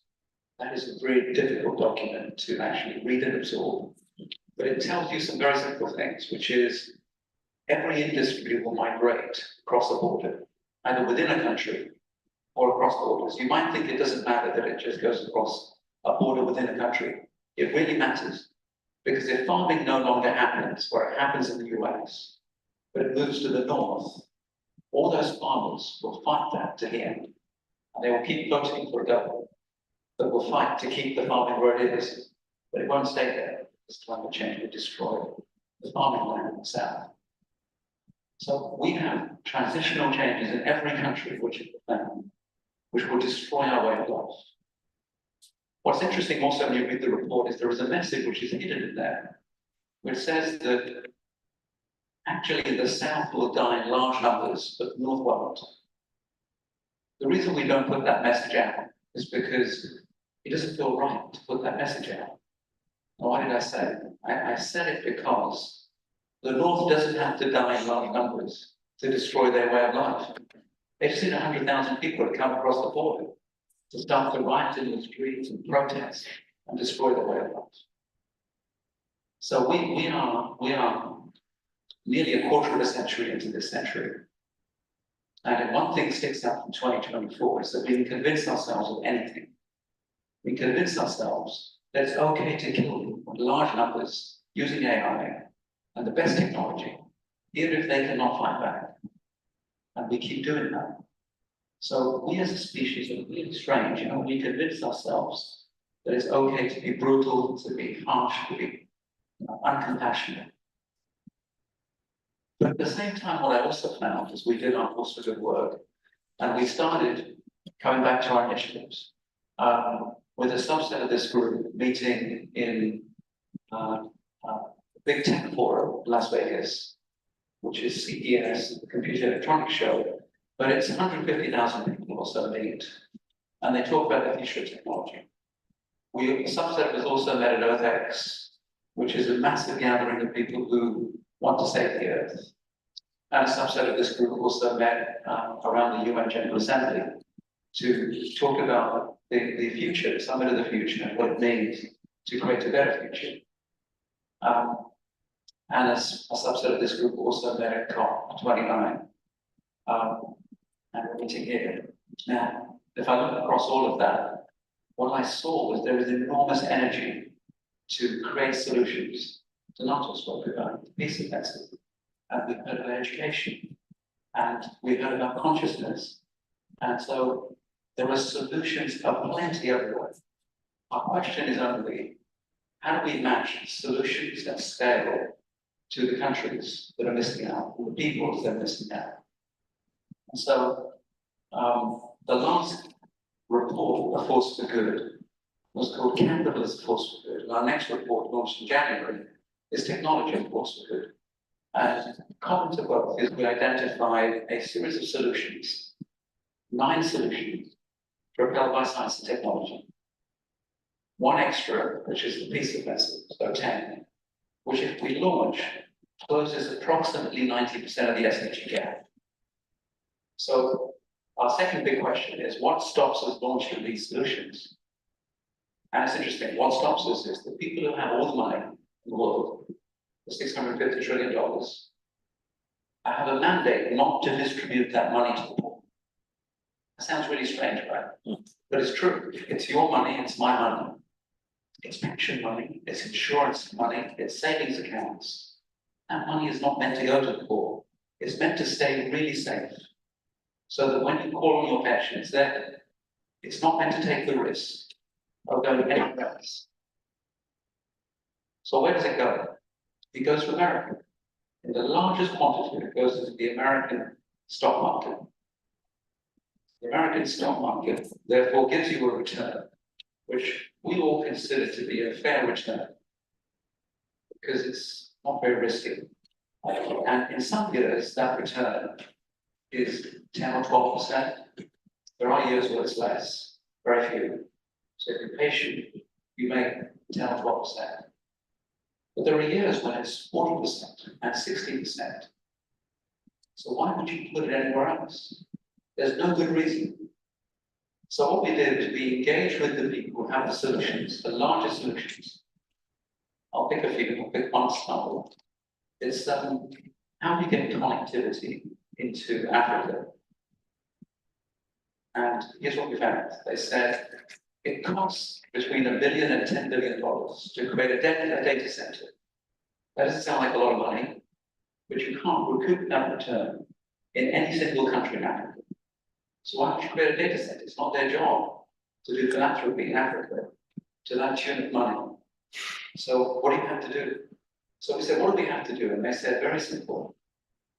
You have to change the policies of those countries so that if I put $1 in, I'm allowed to repatriate it with a profit. It doesn't have to be a huge profit, but currently they have currency controls. You have to make sure that it doesn't trip up my ESG requirements. So my board thinks I did the wrong thing. So they have to have some level of governance. And do not abuse women. You know, they have to look after the environment. There are many reasons why they might not want to, but if they don't, I can't give them $1. And there's a list of that, which we published in our report, of things that have to be solved. And they're all policy. About 30% of the world's problems built into the SDGs is policy related, law, rule of law, regulation. If we don't do that, the money is not going anywhere but staying in America, staying in the West, staying in the North, making us all richer here. It's definitely not going anywhere else. We wish to deny that. People don't want to talk about corruption. They don't want to talk about governance. but we have to, because this money will not go there.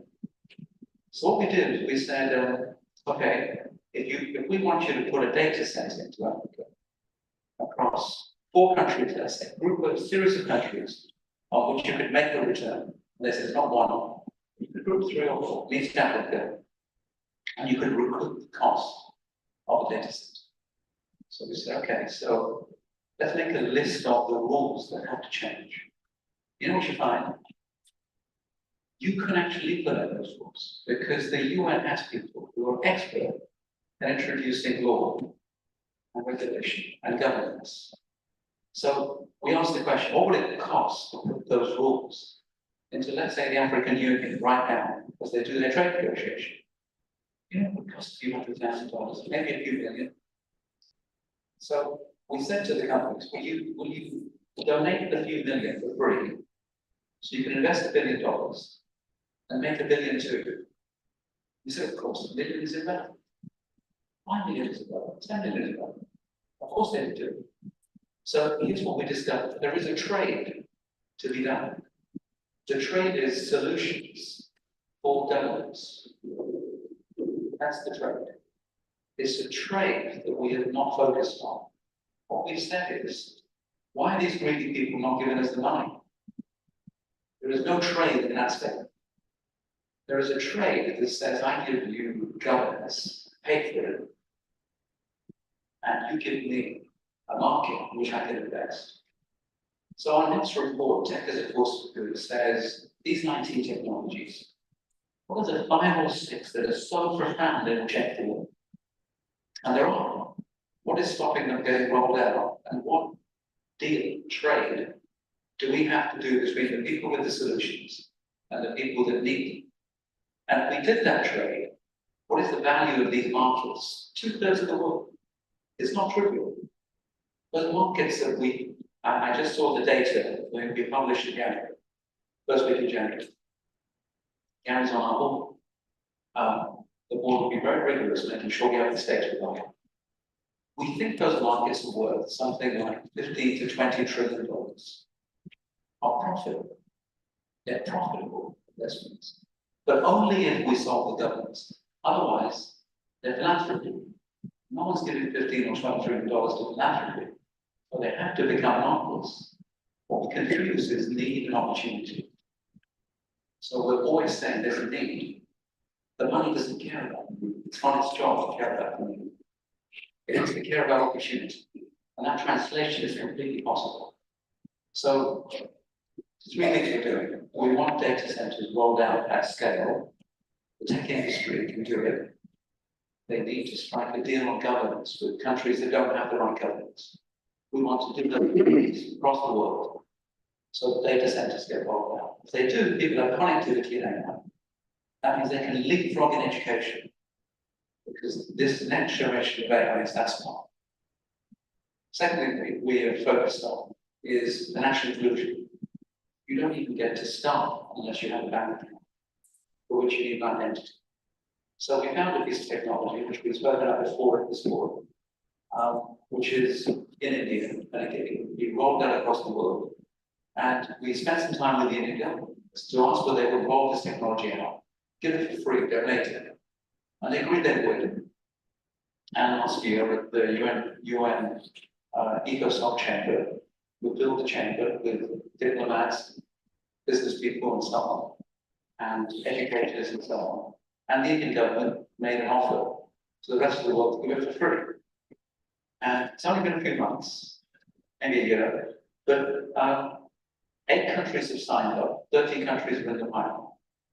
They will need funding because when you implement a financial inclusion technology at scale in the country, it transforms the financial system, not just extraordinary. The country has an economic boom. That's what happened in India, which is why it's an economic boom. So, Force for Good stands ready. Any country that doesn't have the money to come to us, we help them write the business case and take it. Jonathan was speaking about this, Jonathan Brennan. The danger is you've lost the data on you. That's really important. I don't know how to solve for that because the ID system that you enter, the beginning of the process takes your data. Because you have to trust your government, and people don't. But they want the trade, having a bank account. They will trade their data for a bank account. Now, the UN is working on this to say how do we protect data. There is an office, it's a technical office, which we asked the technology companies for. And they said, here's what we do. We will look after the data, which means you have to trust us. You trust the technology company either. So there might be an answer, which is an answer we have in war zones. Doesn't always hold up. The UN polices war zones in a safe zone. Every now and then, both sides bomb the safe zone, right? But it's generally a safe zone. We need safe zones for data. If we do that, we get to solve it. So we think there are answers to all these problems. There's nothing that doesn't have an answer. It's just how to determine the government to get it done. And there's a third one. We've launched for each of the 9, and launched a solution. The third solution is how do we mobilize people en masse who really care? And it's interesting when your mind is open, just keep walking through the door with answers. So someone walked through the door with an answer, and they said, I have an answer, which is I want to Live Aid when I was young. Now I'm much older. I wanted to Live Aid equivalent in Rio the day before COP30. Can you help me raise the money? Get all the stars that were sent? And can we reach 4 billion people? I think we can. Why would we not be able to do that? So that project we kicked off and participated in March this year. And a member of the Force for Good team who has launched 5 or 6 of these events is taking care of musicians and the artists. Someone is writing the investment thesis. Someone is figuring out how we get the largest pools of money interested.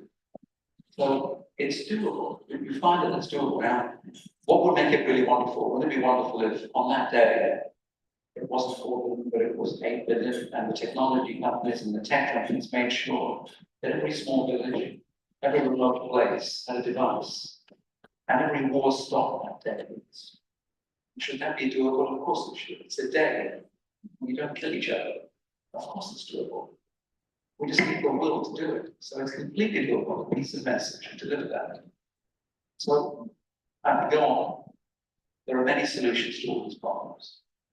Tonight, Gary and I are invited by the CTA, which has a forum that does digital and virtual health. So all the tech companies that are smartest in the world, potentially, that all get together to talk about how they will use digital technologies to deliver health to everybody. So we will pitch. We would like the World Academy, of course, to be involved, and then to transfer those solutions, not to the markets they do today, to rich people, but to everybody in the world. Why would that not happen? It's doable. So that's the mission that we're on. So it's 1 and 2, but that's the mission that we're on. It's mass solution, rollout at scale to markets, not to need. To markets, because the markets are transformed through policies. So that's what we hope we can achieve in the next kick-off now. And we had a launch event on the 23rd of November, on the first day of the Younger meeting, where Gary was there as president of the account. Brookings were represented, corporates were represented, Brunswick, the biggest media company, PR and global relations company, was there too. They were the hosts. And so, we have the right sort of people thinking about how we roll out solutions. We've been figuring out how we galvanize that. As I say, when the mind is open, it just needs the solutions walk through the door. It's just now making them go out of scale, which we're committed to doing.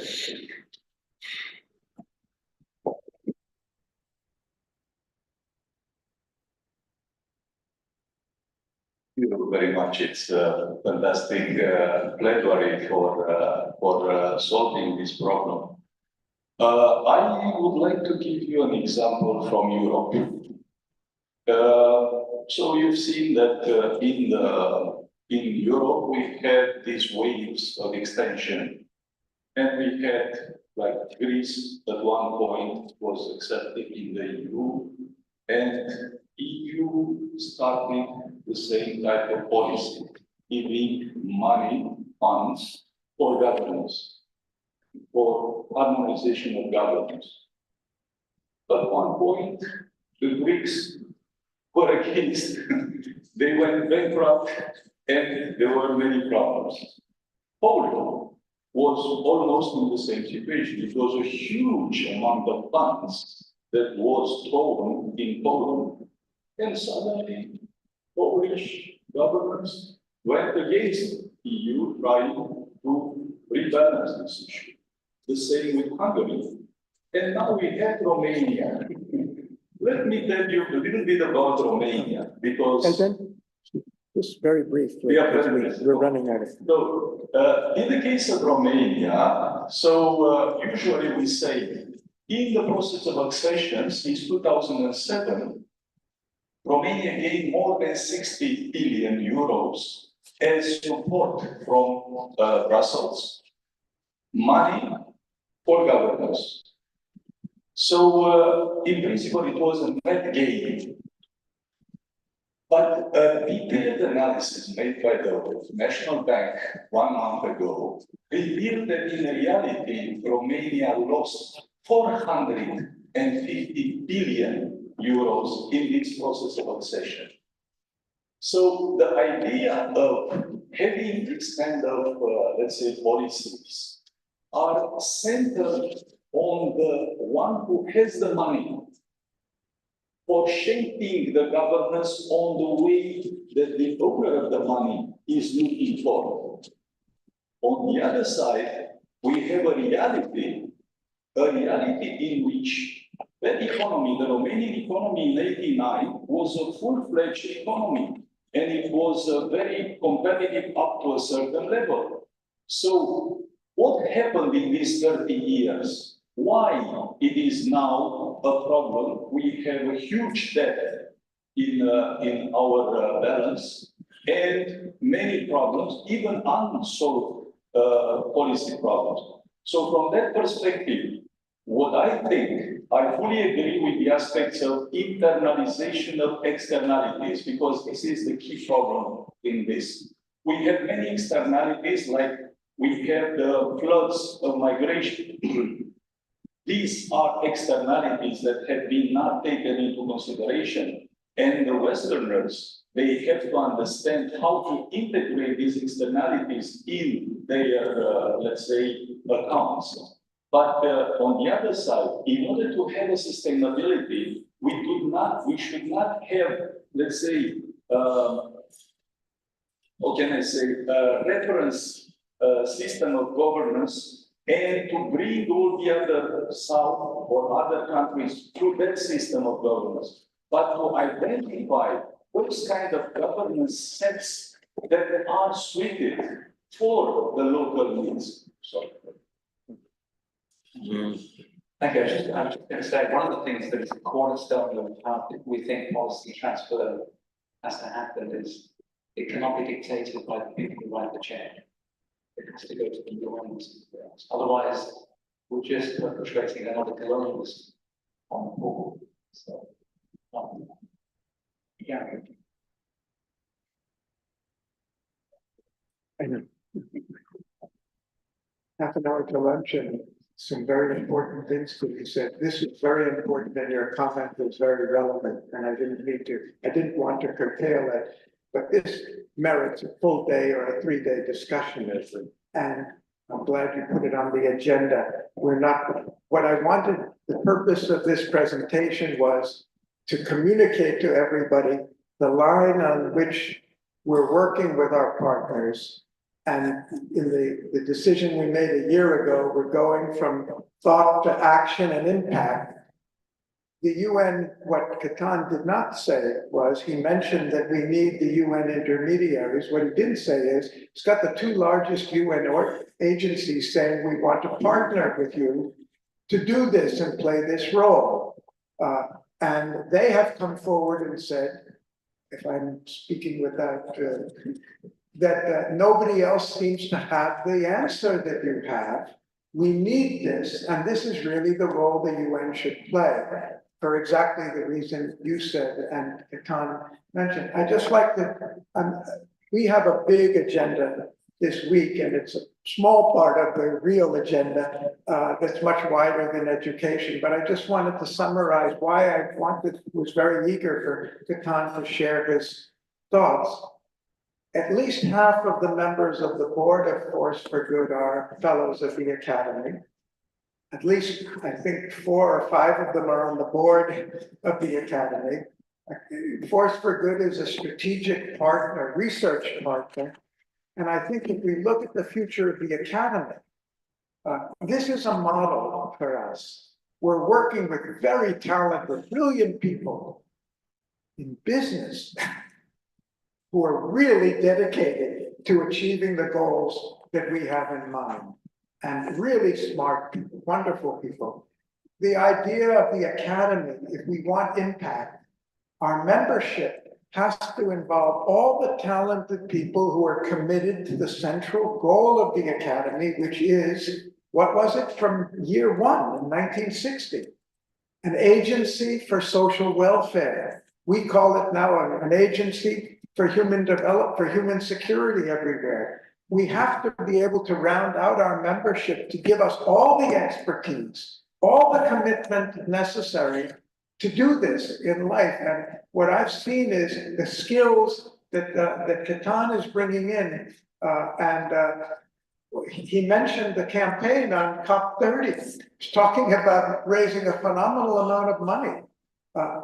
Headed by a fellow of the Academy who did this with Live Aid Africa 30 years ago and set a model of how it can be done. We need the skills for communication. We need the skills for organization. We need the skills for reaching out to the society, all with, as Arina said, with values at the center. That's our common ground, is the values at the center. We've got a transnational strategy.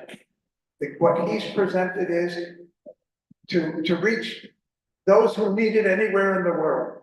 We've got a transdisciplinary strategy that combines the technology, the finance, the policy making, the organization, the social and cultural context all together. It is an integrated concept, which is what we've been talking about. And are we preparing the next generations to be able to come up with ideas, to think like this, to think about solutions rather than only the problems? What are we going to learn from this experience of doing this? The role of the UN, do we understand, as he understands, the role that the UN can play, and who else can play it? The companies have told him. Top companies in the world, in the top 5, have said, we need the help of the UN. They have an expertise and an experience that we don't have. And they can represent with legitimacy the interest of everybody in it for the ultimate benefit of humanity. This should be part of our educational system too, to understand it. So, and I think for us, we have a model for future partnerships. If we really want impact, we need the outreach. We need to be partnering with organizations that have all the experience, all the knowledge and expertise that we need to translate ideas into action. I know that I'll take 2 brief 1-minute comments. Huh? Okay.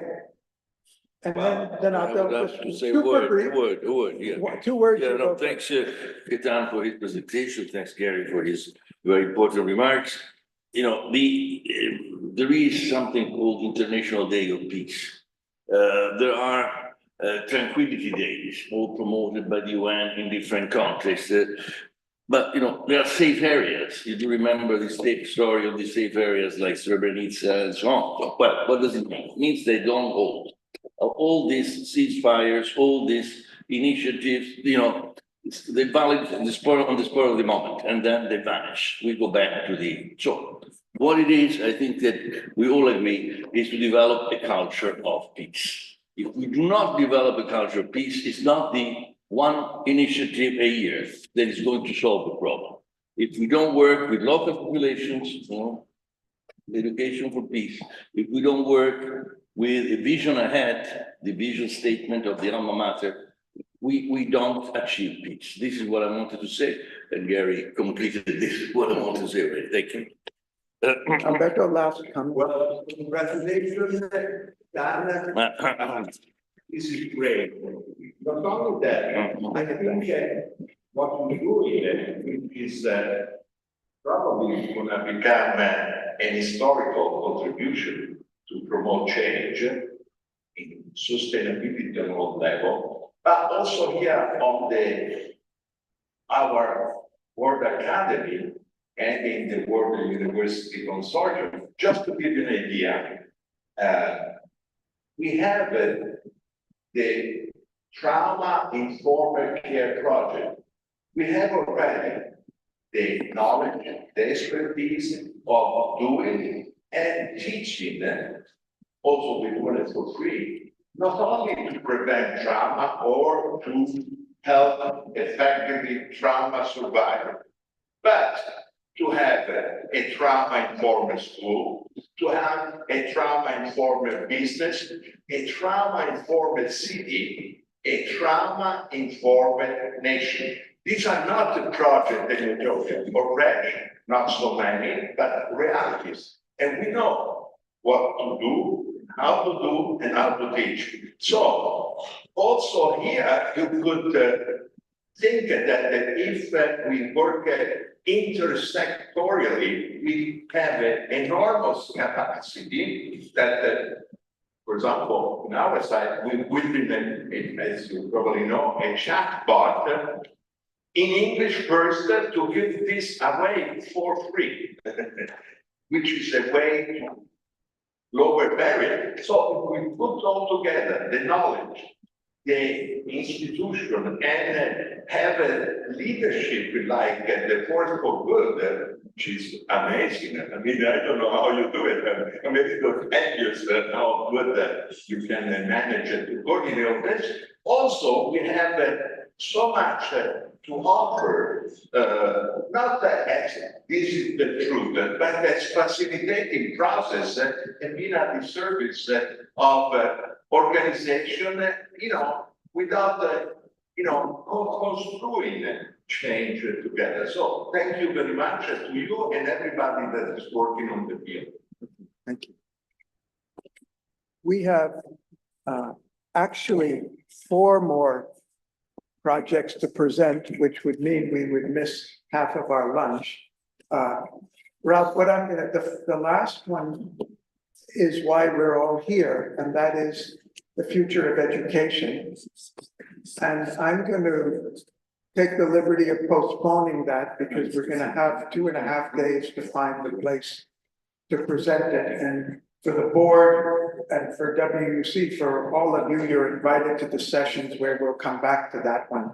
But there are 2 more important pieces that we can't leave out. And I'm going to start, Grant, with you. Already, the board at least knows a lot about HS4A and CTA, but I want you to take it to the last step and let them know how we're moving from thought to action on it briefly, so we have time for the others. Great, thank you, Gary. I'm going to just start off with the CES 2025, which is one of our key projects for the HS4A campaign. The HS4A campaign ended officially in April, May this year, but obviously it's not become a project of WAAS, and we're still promoting all the activities that we've been doing over the last 18 months. A couple of repeat projects, of which CES 2025 is the largest. So we are now in the 3rd consecutive year of collaborating with CES, and a lot of people said to us initially, what are you doing at a consumer technology show where all the latest gadgets are? So we the event is broken up into a series of thought leadership sessions called the Great Mind Sessions, and dozens of other smaller discussions as well around where technology and AI is going. And then you've got a huge consumer sector as well, where everybody goes to look at all the latest cool gadgets. There are about 140,000, I think. Tom touched on some of the metrics earlier, over 140,000 people a year from around the world that come to CES. It's a very impressive show. We are now, we've managed to get the UN Trust Fund for Human Security on board as an ongoing partner of CES 2025. And if you look on the screen, you'll see the logo that went to CES just last week, with all the main partners, CES, WAAS, and United Nations Trust Fund for Human Security. They're delighted to continue their association with us. It gives us a certain amount of strength in terms of our branding and our association with them. And they're delighted that we are exposing their brand to 140,000 tech brands from around the world at the event. We are hosting 2 panels in January in 2025, in a couple of weeks' time. The one is how AI can close the $3 trillion education gap. And we will be having 3 WAAS fellows, including Gary as well. And we also have a woman called Unique Morris Hughes, who's the Director of Labor for the District of Columbia, Washington, D.C. One of the reasons we're there on the panels is because we are trying to influence the future of consumer tech brands in many ways. We've made inroads with a lot of them already at CES. It's a great opportunity to network. And you need to remember that what you see on the floor at CES is something that was planned 5 or 10 years ago. It's the manifestation of all the good ideas people had many years ago. So our idea is, if we're part of these think tank strategies up front, we can try and influence what you see 5 years from now at CES. There might be certain things that we have managed to influence. Not just on creating consumer goods, but also in the way that people look at AI, the threats to AI. And I think WAAS is there as part of the campaign as the voice of reason, the ethical moral guide for a lot of the show as well. There's no other group that's at CES that's actually doing that. Everyone's very focused on the end product. The second session we have at CES is digital health, and we're going to be doing a session on the next frontier, tech-driven wellness. We will have 2 WAAS fellows on that panel. We will also have Dr. John Williams, who's on the White House Cancer Panel. We have UNDP, who agreed to join us, which is another big development we've had in the last couple of weeks. We've managed to bring UNDP on board. And in fact, there will be part of our discussion on Thursday with Jonathan Granoff, who will be hosting a panel with UNDP. We also have made, this is our 3rd year, as I mentioned, we're now moving into really making solid associations with their digital health panel.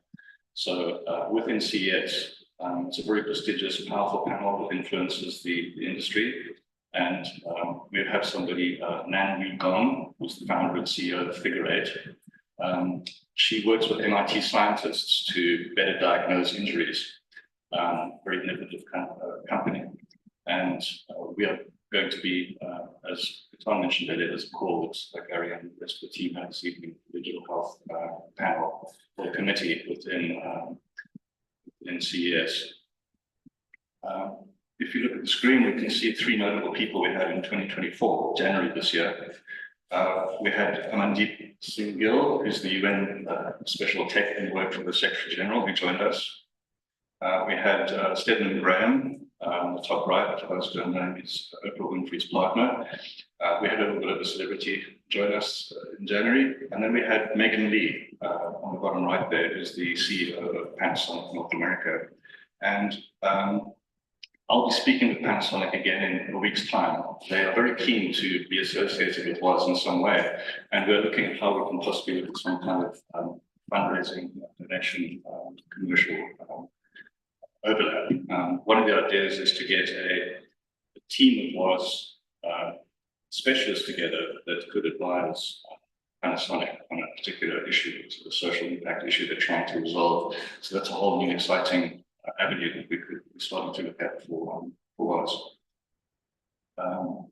This picture here is Gary Shapiro, the CEO of CES. He's a great supporter of ours. He's endorsed the HS4A campaign, being part of CES for the third year running. In year one, I think we got around $2 million worth of free exposure.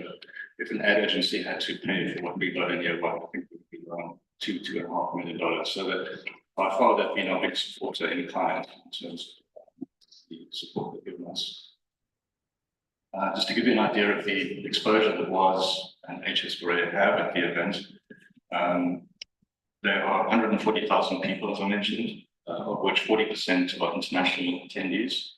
There are around 4,300 registered exhibitors, more than 5,300 members of the media, of which we're going to take full advantage in the next couple of weeks. Interestingly, 302 of the Fortune Global 500 companies attend, and also 191 government guests. I'll be showing you shortly where, here it is. We've got a booth at the event in the Innovation Awards area. On either side, there's empty space right now, those will be government and country exhibits. So we'll be among all the countries that are going to be there exhibiting, trying to push their countries as being leaders in tech. I think that'll be a very rich environment for networking. Our booth will be at the back of this picture, behind that circle. Yeah, you can see it clearer in this picture now. On the top left, there's a little red section in the back wall. That's where we're going to be having the HS4A booth. It's big. I'm not sure exactly. It's these exhibition halls are the size of airport hangars. They're massive. You can hardly see across the halls there.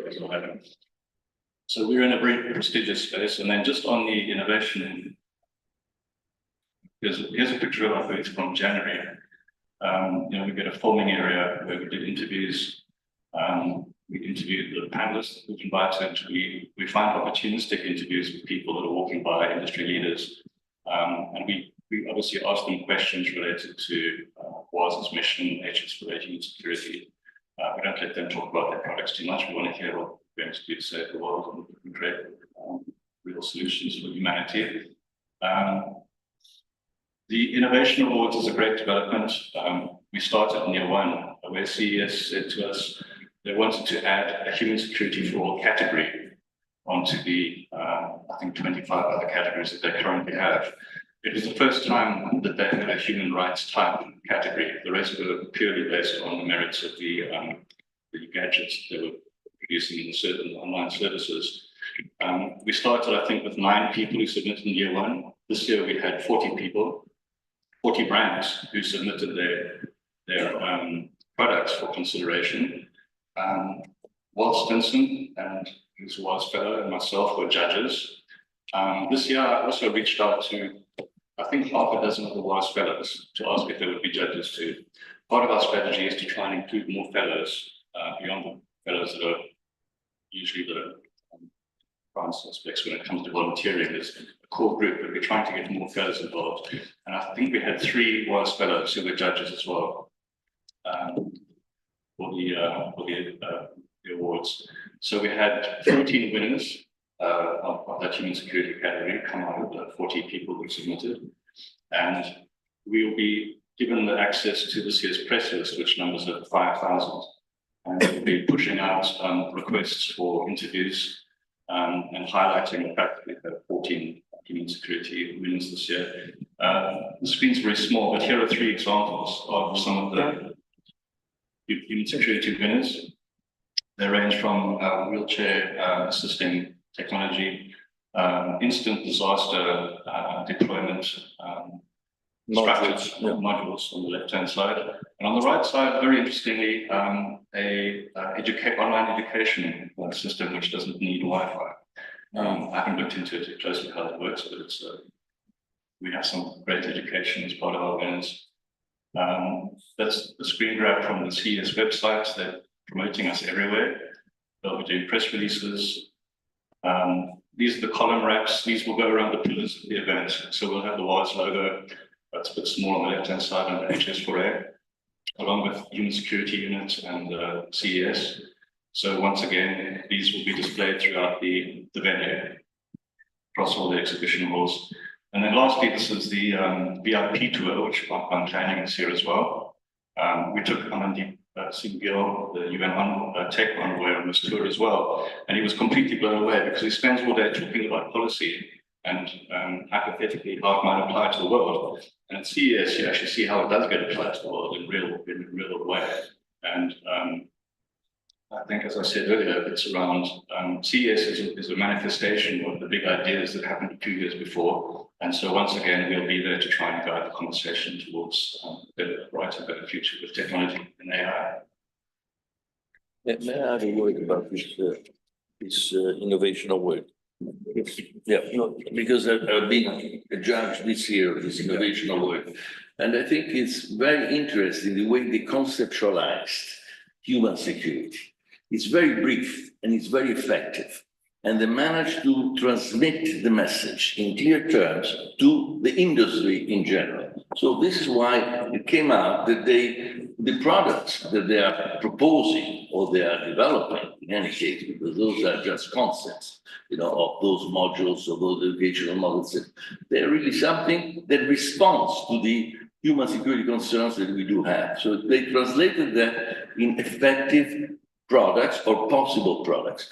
What I saw is that this year you had mostly East Asia that was a bit the client, or they responded very much to this criteria. The challenge would be probably to reach out to more regions in the world, and Africa, for instance, Central America and other parts of the world, to comply with the same rigid definition of human security. Thank you. I'll take it back. Yeah. Thank you, Grant, for this presentation. This is our third year, and I might say in the first year of the campaign, Grant joined us under the grant. The second year, he was, I'd say, took 50% of the responsibility. But this year, he's really taken the real lead role in doing this, and we're only forging better relations with the most amazing thing of the whole thing he described is CTA really wants us back. They were going after us. They want the UN, but they want WAAS, and they agreed to this even without the UN. When we said we don't have the UN, we didn't want to go back to the trust fund because we didn't want to be hampered by them. And they said, we want you still, we want the campaign. That speaks that the message is resonating with them. And we had a meeting, Katan and I and Grant with the president and the chairman, the CEO of CES. And I must also add the anecdote that when Katan presented the proposal that we're working with the UN, the Force for Good, on the implementation of the SDGs, and said, we want you as the partner. We want CTA as our partner to solve the problems of the world by implementation of the SDGs, and they represent the biggest corporations in the world. They look like, you think that, we're a small organization, not us. They think they're a small organization to do that. And finally they said, look, let's start with something. We'll take digital health. It's one of the most important things in the whole world, is the delivery of healthcare around the world. And they said, let's start with that and see how we can do it. They've never thought of their role as really addressing human security in practice. And now we're partners with them. So thanks a lot, Grant, for your work and presentation. And for all, we have one more really important presentation. I saved it to the end because the board already knows most about this, but this is the project on our science and sustainable development and human security, which Nabosha has been pioneering. I think he's doing a lot of work. Hats off for all the initiative he's been taking in his tour to China and all that. But the project's going forward and giving us a depth of connection. If you remember, in the board 4 years ago said, we have to do more to revive our roots in the basic sciences and the natural sciences, and to link it to our global mission. And Nebojsa is doing that. Please give us an update.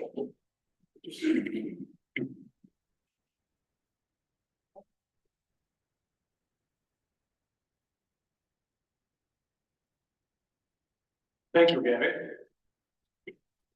In August last year, the UN General Assembly proclaimed the International Decade of Sciences for Sustainable Development from 2024 to 2033. The idea of the decade was launched by the International Union of Pure and Applied Physics, the World Academy of Art and Science, and the Club of Rome in September 2022 in Belgrade, Serbia, during the International World Conference on Basic Sciences for Sustainable Development. You mentioned that. Organized within the International Year of Basic Sciences for Sustainable Development. UN General Assembly gave the task to prepare and implement the overall program of the decade to UNESCO. The integral goal of the decade is to significantly contribute to tracing the pathways towards the sustainability of nature and society, as well as human security and peace. This should be done following 8 human security dimensions and 17 sustainable development goals defined by the UN organizations, as you know. These dimensions and goals are related to the following existential problems and challenges facing the Earth and humanity today: depletion of natural resources, climate change, pollution, and biodiversity loss, intercultural conflicts, forced migrations, and wars, human inequality and ethics. Today, it is clear that these problems have complex and multiple disciplinary character, while the efforts of scientific, technological, and educational communities worldwide are mostly limited to separated disciplines. Therefore, a systemic and multidisciplinary approach in looking for and finding their solutions is necessary. However, the current state of affairs is such that serious concerns about the ability of mankind to carry human security dimensions and sustainable development goals by 2030, as planned, are raised. In April this year, the Earth Humanity Coalition was founded as an association of global, regional, and national scientific organizations with the task to prepare and implement, in global cooperation with UNESCO, various initiatives within the overall decade. The International Union, the World Academy, and Club of Rome were among the founding members of the coalition. The first of these initiatives is the Program of Sciences for Sustainable Development, prepared by the World Academy and launched by the coalition. It includes 2 series of webinars, 6 world conferences, a number of articles, journal articles and reports, and 4 platforms in science and technology for cooperation between the global north and the global south. The program is based on transdisciplinary science, technology, and education model. I'll talk about it tomorrow. The program is based on the conviction that acquiring knowledge along the chain of basic, applied, social, humanistic, and technological disciplines by scientists and technology communities worldwide within the disciplinary boundaries must be supplemented with their transdisciplinary efforts. This endeavor also includes the use of local and national traditional knowledge and the results of its interaction with contemporary science and technology generated knowledge. The main aim of the program is to enable the establishment of a solid foundation for the advancements of education, agriculture, and industry towards sustainable, secure, and peaceful development at the local, national, regional, and global scales. Besides, the program relations between science and art are underlined between two distinct but complementary methods of inquiry about nature, society, and human beings, with the same aim to unravel the sense of the universe and communicate the findings to others, their findings to others. The results of science being objective and the results of art being subjective should influence and enrich one another, and thus push further the boundaries of the true understanding of the universe. The program should be applied to all countries worldwide, in both the global north and the global south, and in their cooperation following the principles of multilateralism, guaranteeing the respect of rights of every country in every domain, and the objective to make the Earth an equitable, habitable planet that upholds well-being and justice for all. The first series of webinars within the program, called the WAAS Talks for Science for Human Security, starting in June 2023. And 5 events have already been held. They have been focused on biohydrogen production and use, science diplomacy, natural geoengineering methods for cooling the planet, artificial intelligence, and the last one held recently, a few days ago, measuring sustainability. The first conference within the program will be the World Conference on Sustainable Cities, to be held in June next year in Athens, Greece, organized by our PB.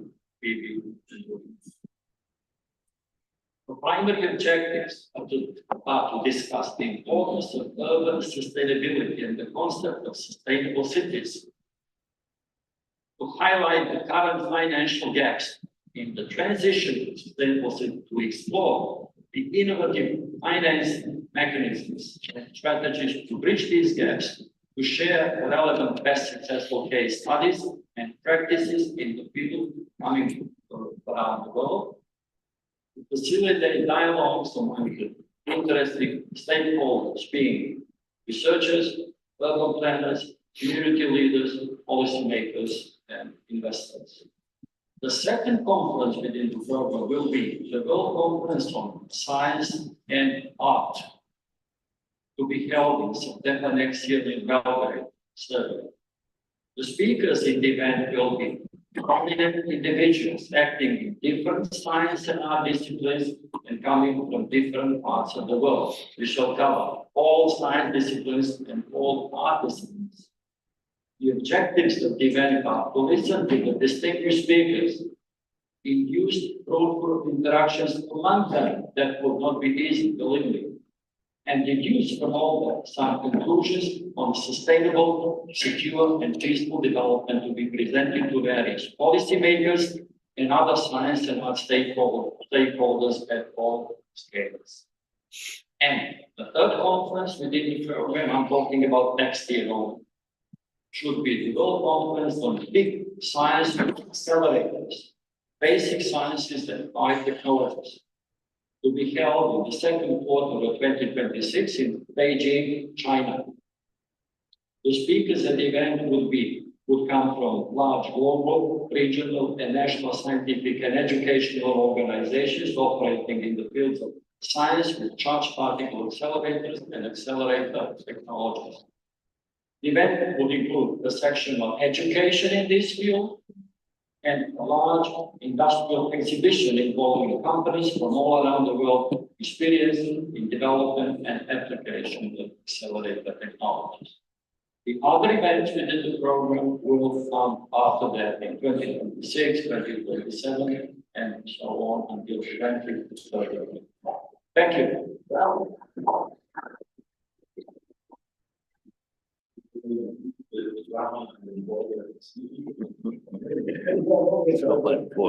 Questions for Nabosha or comments about what Nabosha spoke?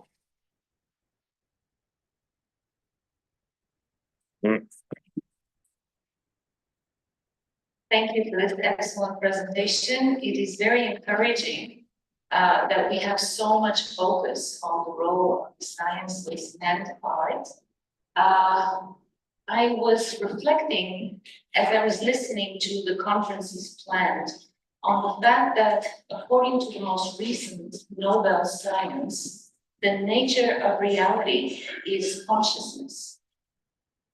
And so when we recognize that in 2022, 3 physicists gained the Nobel Prize for experimentally showing non-locality and the fact that the nature of reality is consciousness, it is a word that does not get heard when we're speaking about conferences on science. So when I hear science and art, I'm wondering, why is it so difficult for us at this point still to speak about the consciousness that connects these fields and the humanities and is the essential nature of reality? So I would pose that question: where is the place of that scientific understanding in the future of this decade on sustainable development? Thank you. Thank you very much for this. I'm very interested in the question you have posed. But one of our aims is to use interactions between scientists and artists. These people do not meet, they do not communicate, they do not know each other. They have never met. There are no conferences at which you have scientists and a number of scientists and a number of artists discussing. And we would like to use that interaction. We may come to the question of consciousness in this discussion. Definitely. We will. Thank you very much. Okay. We're running into lunch hour now. And just so, okay, thank you for that one. Yeah. Jonathan, briefly, because I don't know how much time we need for lunch, but we have to go down and have lunch and we have to be promptly in the auditorium for 2 o'clock commencement, because there'll be hundreds of people, hundreds of people. No. We'll be in a big hall. This was just a warm up. We'll be in a full room full of people, and not only online, but in seats waiting for us. So we can't be a minute late for starting at 2. Jonathan, please. Yeah, one of the founders of WAAS was Dr. Joseph Rothblatt. Dr. Rothblatt was very concerned with the failure to put ethical principles in the uses of atomic energy. Something that happened about so he organized an organization called the Pugwash Conferences, which brought Soviet and American scientists together to Pugwash in Nova Scotia. And they won the Nobel Prize for this. And I had a very close relationship with Dr. Rothblatt, who also was one of the founders of the Global Security Institute, along with Mikhail Gorbachev and Senator Al Gore before I served as president. And Pugwash encourages scientists to pledge the Hippocratic Oath. Because I don't know what it is in Serbia, but in the United States, the venture of science is largely directed by military concerns. By finding ways of killing people and destroying them. And in a disproportionate way, they infuse the academy with letters that can't tell what you're doing. Research is not just objective, it's directed toward weaponry. So Pugwash calls upon scientists to sign the Hippocratic Oath. We will do our best not to cause harm. It's not even law, it's just an aspiration, but it's very powerful because it makes people think. The other issue of science is it's largely in service of purely profit making. So there are some countries that have what's called the precautionary principle. that if there's a new chemical, for example, introduced into the environment, in the United States, you can't do anything about it unless you can show a direct injury to your specific individual caused specifically by this chemical. But in Sweden, if you want to introduce a new chemical, the obligation is on the scientists and the commercial enterprise to show that it will not cause injury. In other words, that the natural world is okay and we will take precautions to protect it. So when they first did that, the American Chamber of Commerce wrote a brief and said it will destroy the Swedish economy. On the contrary, Sweden's economy is quite robust and their environment is quite clean. So I would hope that in this large venture of science, that there be some place in which there could be a challenge to scientists to adopt the precautionary principle and the Hippocratic Oath, or at least have a debate about it, so that it's not just about the technique of science, because the guiding, I don't know what it is in Serbia, in the United States, the two institutions that dominate science are the market and the military. And so we have to be, I believe that WAAS should be, because our founders were very concerned with this, I am too, that we should infuse gatherings of scientists with these kind of ethical challenges and let them contend with it and say, well, maybe they can come up with a better idea. So I would urge that you reflect on how to include these issues in the conference. Thank you very much.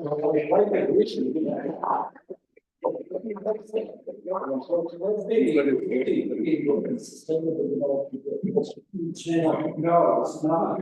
But people say that I was in the debates on the No, let me know. No, I really want, because I was in the debates on this. I definitely not opposed to the debates on this. I was representing the anti-corruption. There's a treaty on anti-corruption that has bestowed permanent observer status on the International Anti-Corruption Academy, and which allows participation in the general debates like the Vatican and votes. I think the diplomat debate on the SDGs, and people try to put human security in, try to and there were countries that blocked it and said, if you even mention human security, we will break consensus. So we couldn't even get beyond that. I agree with you, but just please notice, when I say sustainability, I always had security and peace. With these three notions, I will respond to what you have said. We are thinking about that. I understand. Everybody, if I could just cut in here, we're going to be very late for lunch. We're 10 minutes late for lunch already. We can continue this discussion, but I've been told